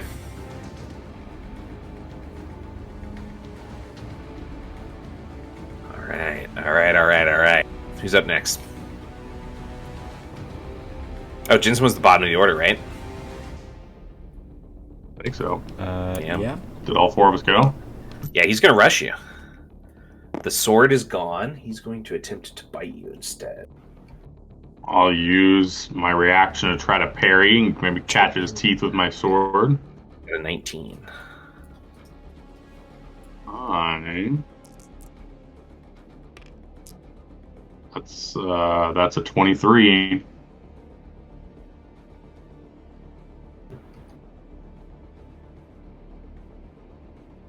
$23. All right. You knock him back away from you. He hisses in the darkness and he swings in, the wings expanding. It's your guys' turn.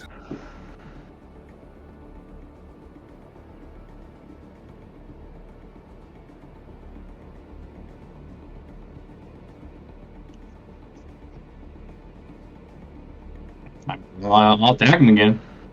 Okay. Nobody else wants to do anything. What? I'll just keep. You got this. Hit him back, and I'll like flip my sword around, like I'll go to stab him.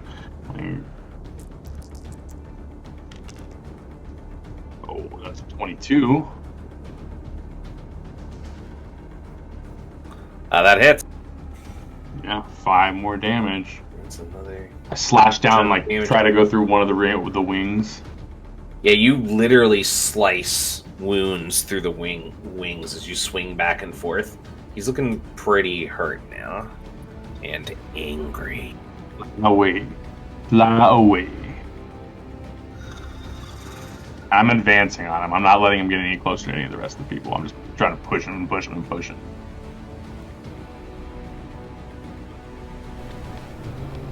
I have an idea. Would I be able Be my to guest. call up another blood construct? Yeah.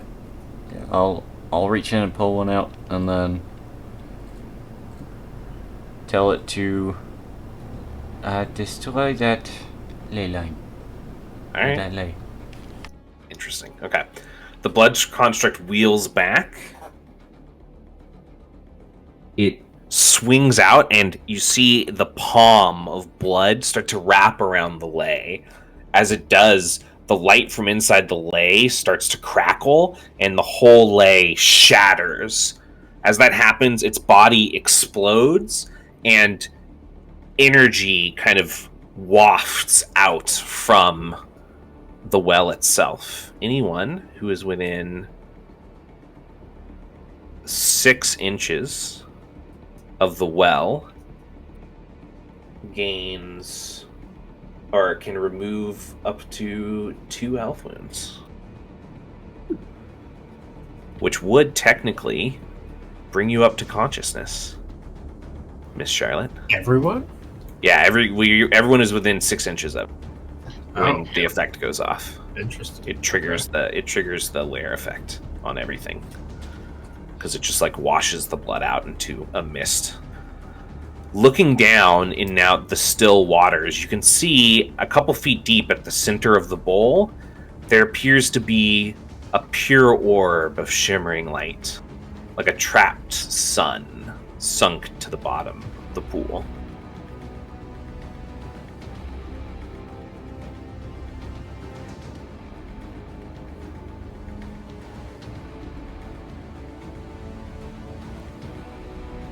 Do I seem to have any aversion to it? Yep, I'm you just sure starting do. to think Okay. You just I will stay away from it then. You definitely instinctively feel like you don't want to reach in there and try to grab it. All right, Max or Charlotte. Does it look removable? I mean, yeah. It looks like you might be able to find a way to... It looks like an object. How big is it? It's like the size of a bowling ball. So potentially telekinesisable? Yeah, definitely. Should throw it Alright. at Gareth. I would say, dear Doctor, you might wish to take cover. And then he's going to start reading from his book and reach out his hand towards the orb of light in the bowl. Behind what?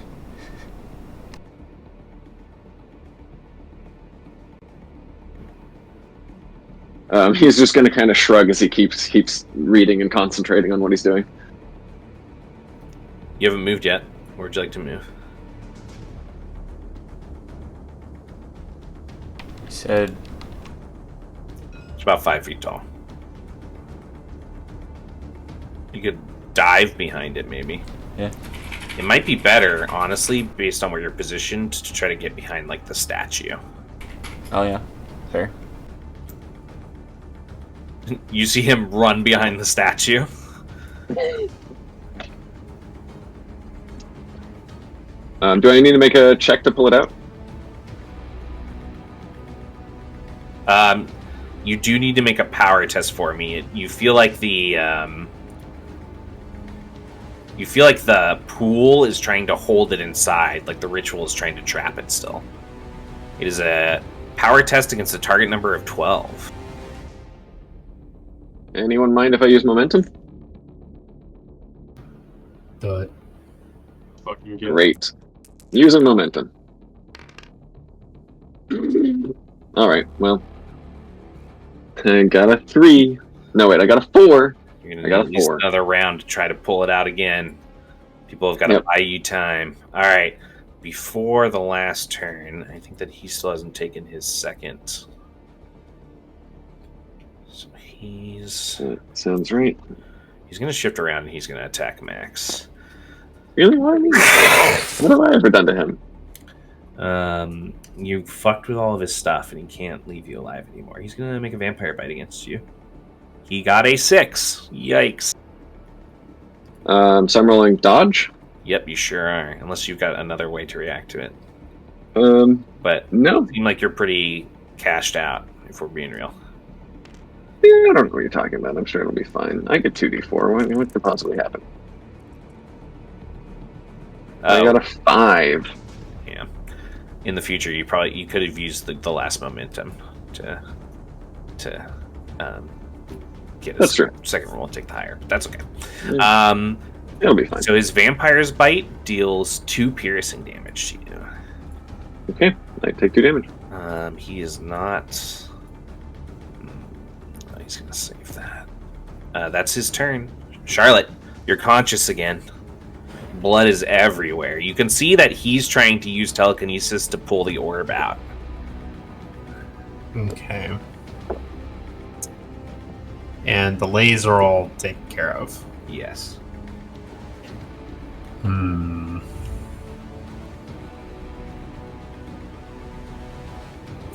don't have really any way to get this thing out. It's like glowing and burning, right? You said it looks like a little tiny sun. Yes. It is like an object. It's like a sun that's like trapped in a glass orb, kind of.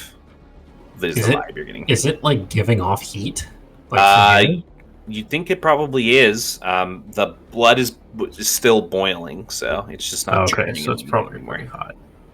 Charlotte's pretty smart. I don't think she would just stick her hands in there. Stick your hands in. I mean, as much as I want to.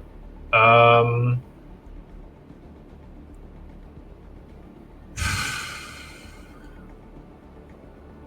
think I'm going to try to use that other sigil and see if it's helpful. Okay. Yeah, I know it's otherworldly. You pull out the last sigil and you activate it, and you cast. You activate the power gravity manipulation at a strength of 3. Hey, Thanks. That could be useful. Decrease gravity, increase gravity, gravitational shift. James is really struggling with his internets right now. Yeah, it's so unfortunate. Gravitational shift says that it only affects. It says target a creature, but would I be able to use it to try to pull the orb out? Sure. Okay. Hey, I will attempt that. All right. Go ahead and make a power test against a target number of 12. Okay.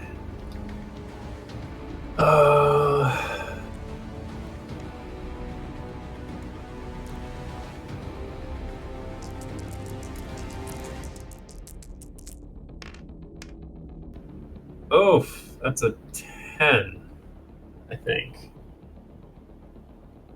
Yep, that's a 10. That's unfortunate. But worst comes to worst, I can try this next turn. This thing's hard to pull out.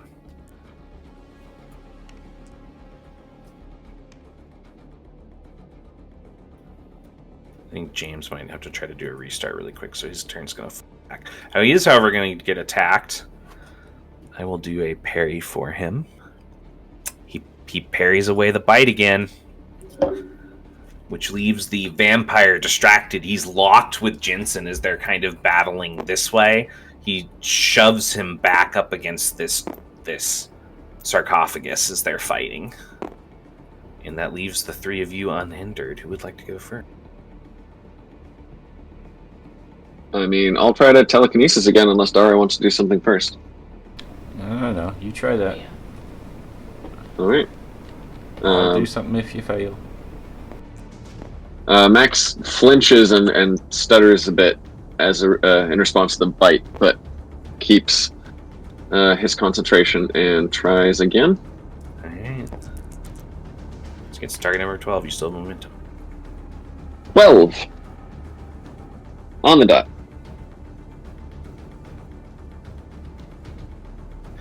The orb drags up into the air, and there's kind of this blinding flash of light. As you pull it up, you can sense the kind of shape, that transparent, like that glass material around it, cracking and breaking.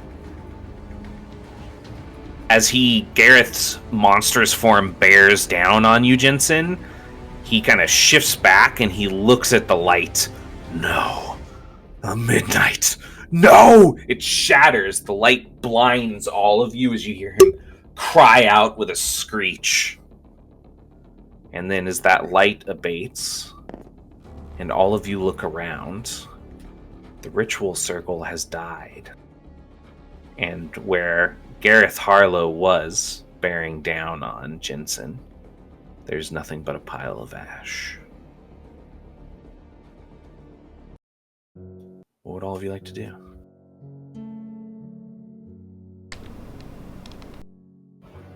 Is everyone all right? Alright. You peek out from behind the statue. You're feeling warm, like uncomfortably warm, like across your skin, and you have like a splitting headache, but you survived the blast of light. That light did a number on me, but I think more or less going to be fine.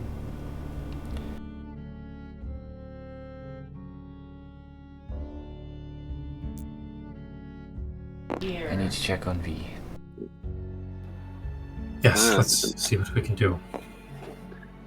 Max would say, well, I'm not the doctor, but I'd say we could all use a warm meal and a comfortable bed as soon as the two can be arranged. Preferably in a town that is not displaced from time. Agreed. I think I'll stay here and check out this well for a bit longer. I'd like to see what else we can glean from it. As all of you start to move about, there's an uneasy turning in your stomachs, a shifting in the ground. You hear parts of the manor structure breaking. It's not like a violent, everything's about to crash in on us. It's more like a decay setting in over the home. Holes open in the ceiling of this chamber, and you can see through broken, decayed stone the Grey Warden. He looks down at all of you. He smiles. You've done it. Holes of decay begin to open above him as this building's beset by years of time that never moved. And all of you see rays of sunlight creeping through these holes through the manor, even down as far as this chamber.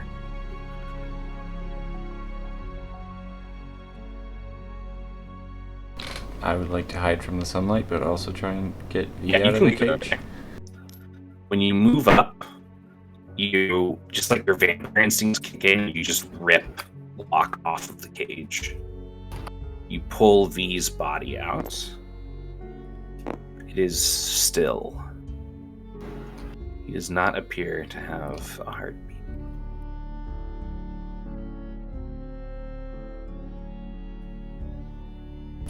What would you like to do? Can I tell how long he's not had his heart beating?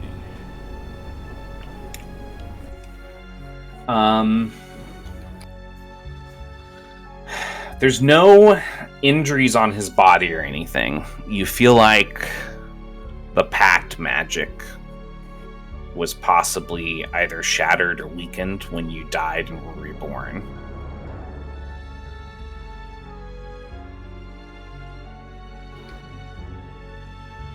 You know it was blood magic. You'd probably need like a fairly powerful source of blood magic if what you sense is still lingering there can be revived. I'm gonna do something desperate immediately. You can also buy Okay. I'm gonna pull out my book, and I would place it on his chest, and then slit one of my wrists and put my hand over the book on top of him. So as the two of you rush over and he pulls him out, Charlotte, you basically immediately start seeing him do some high-level blood magic shit in front of you. Like the kind of stuff that would turn off most people, for sure. I'll watch curiously. The blood bleeds through the pages. It washes over the skin of the book, and it gains some of the red color, the hue to the tint, and so do the pages. V's body shifts. Oh, Dad? V?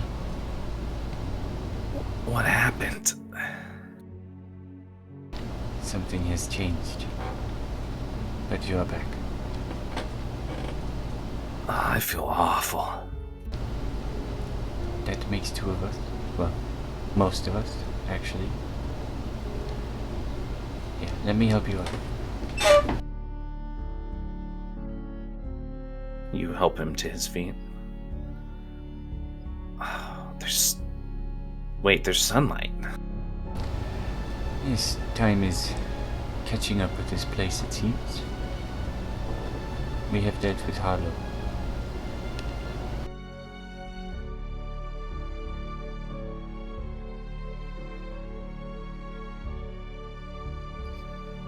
Oh, sorry, I didn't help.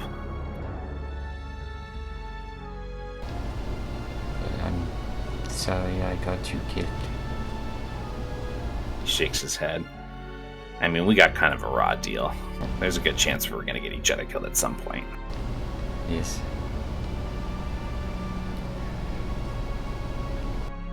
But I think I need to hang out in this corner, at least until the sun changes directions.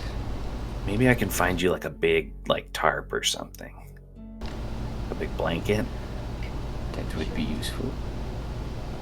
See I'll if you go- can I'll go help. find something. See if you can help them first, though. V walks over to all of you. What is everybody doing? I know some people declared something.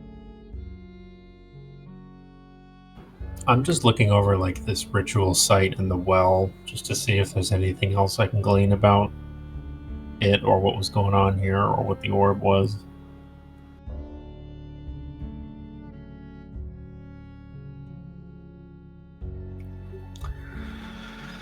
So you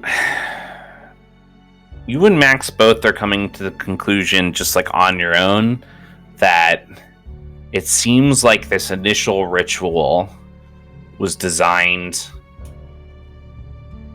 to kind of do two things: to segregate the town and prevent daylight. They're probably connected, he couldn't do one without the other. Maybe he wasn't strong enough to blot out the sun in the real world, but he was able to take a much smaller space and use that fraction of a star to blot out the darkness to see if the eternal midnight would work. It was an experiment.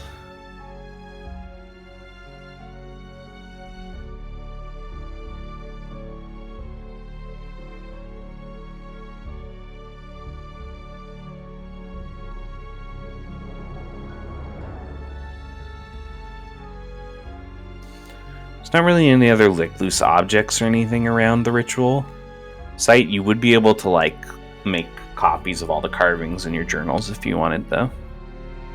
Yeah, it's definitely something more I'd research. like to explore. If you'd like to explore further Sure. later.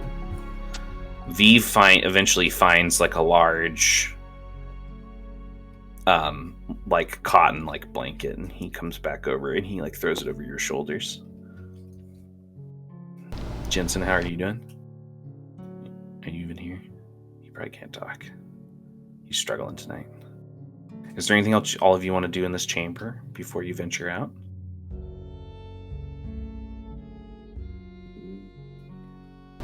Is anyone else? I believe so. Is anyone else captured here, or was V the only one in the cells? V was the only one in the cell. And are there any other doors out of here? Or like stairs or anything? Not that you've noticed. This appears to be kind of like the end of the line.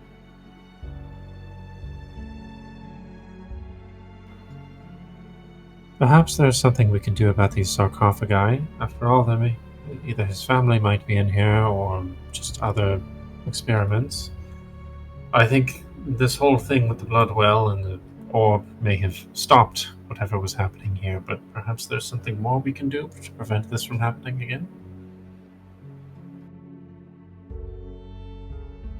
And I'll just kind of like tap the toe of my boot against one of the little indentations in the floor.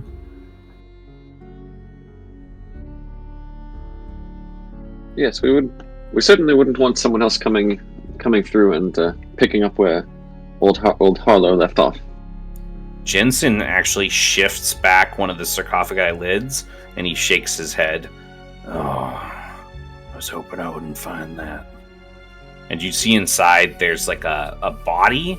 It looks like of a vampire that's like partially resuscitated. It's been like slowly drinking the blood that's been seeping into the sarcophagus.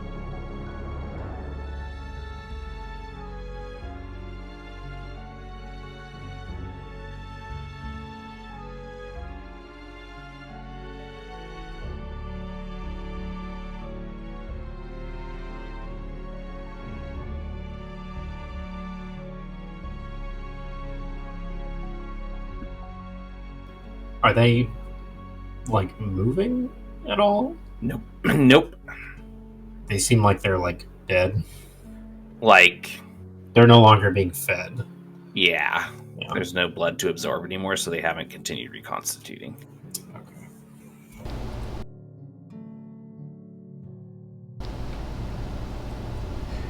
Maybe we put them in sunlight just in case.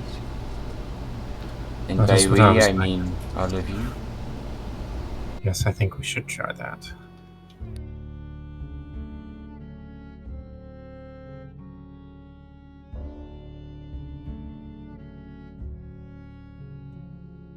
Yeah, so Jensen looks through each of them. He helps you pull the 3 bodies that are found into the light. The last one is empty.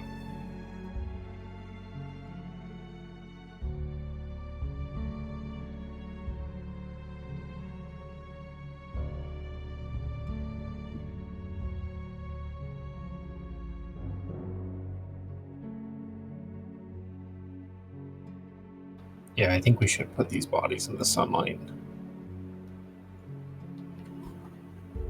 Yeah, you guys pile them all in the sunlight. The sunlight, the pooling sunlight in the center of the chamber, sizzles their bodies. And as the bodies sizzle and decay, they also just turn into a large pile of ash. Well, I think Maximilian is right. I think a warm bed and a hot meal is exactly what we all need. He'll shake some of the ash off his gloves and say, "And a bath, if one can be had." Almost certainly a bath.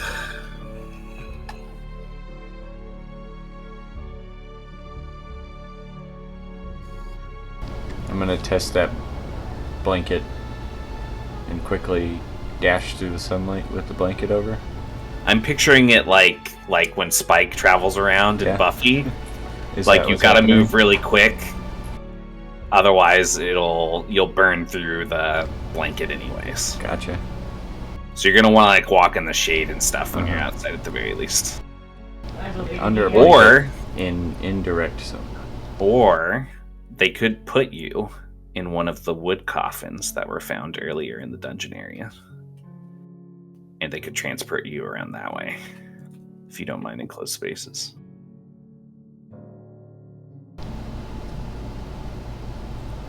I don't think he's claustrophobic.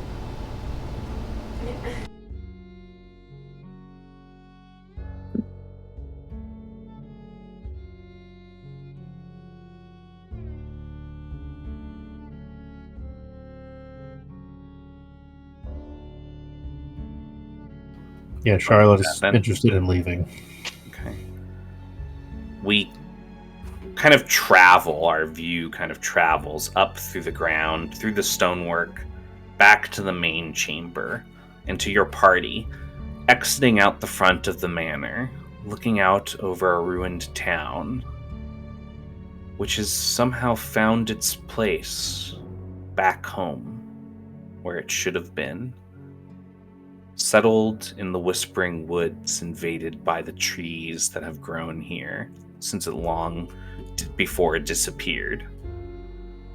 And as all of you kind of load the coffin onto a cart outside the manor walls, you'd notice ghostly forms. There's all of you standing there, the Grey Warden. You're holding Morgan's hand, Charlotte. And the ghosts that were kind of beset on this town shift one by one to the square, turning to particles of silver that kind of disappear with the wind. Then Morgan does as well. He goes silently, without a word or a shock of surprise, almost even though he's a child, he understands. And the warden kind of turns and looks at all of you. He nods his head. Thank you. And with the winds, he too disappears. As time settles in here, and the town becomes part of this plane again. And as all of you begin your journey back, Jensen, you and V kind of having to pull this cart along because you don't have a steed to do it. Mm-hmm. You move into the trees, guided by Charlotte back to the direction of the town. And Charlotte, for some reason, you feel this pull to look back. And when you look back at the edge of the trees where you can see the chapel and then the town behind the hill, you see a wolf. It turns its head and it looks at you. And you notice no corruption on its body. And then it trots away into the trees. And that's where we're going to end our session for the night. Good job, everybody. We did it somehow. That was great. We did. First real boss fight. That's what we're talking about. James, thanks for sticking it through, even though you're having so many issues. Yeah, I don't know what's going on. It won't let me. So- Every time I try to put the video up. Our next session, all of you will do whatever you want to do in the town, and then begin your journey through the countryside to get to Aethergarde, because it's like kind of in the name of this campaign.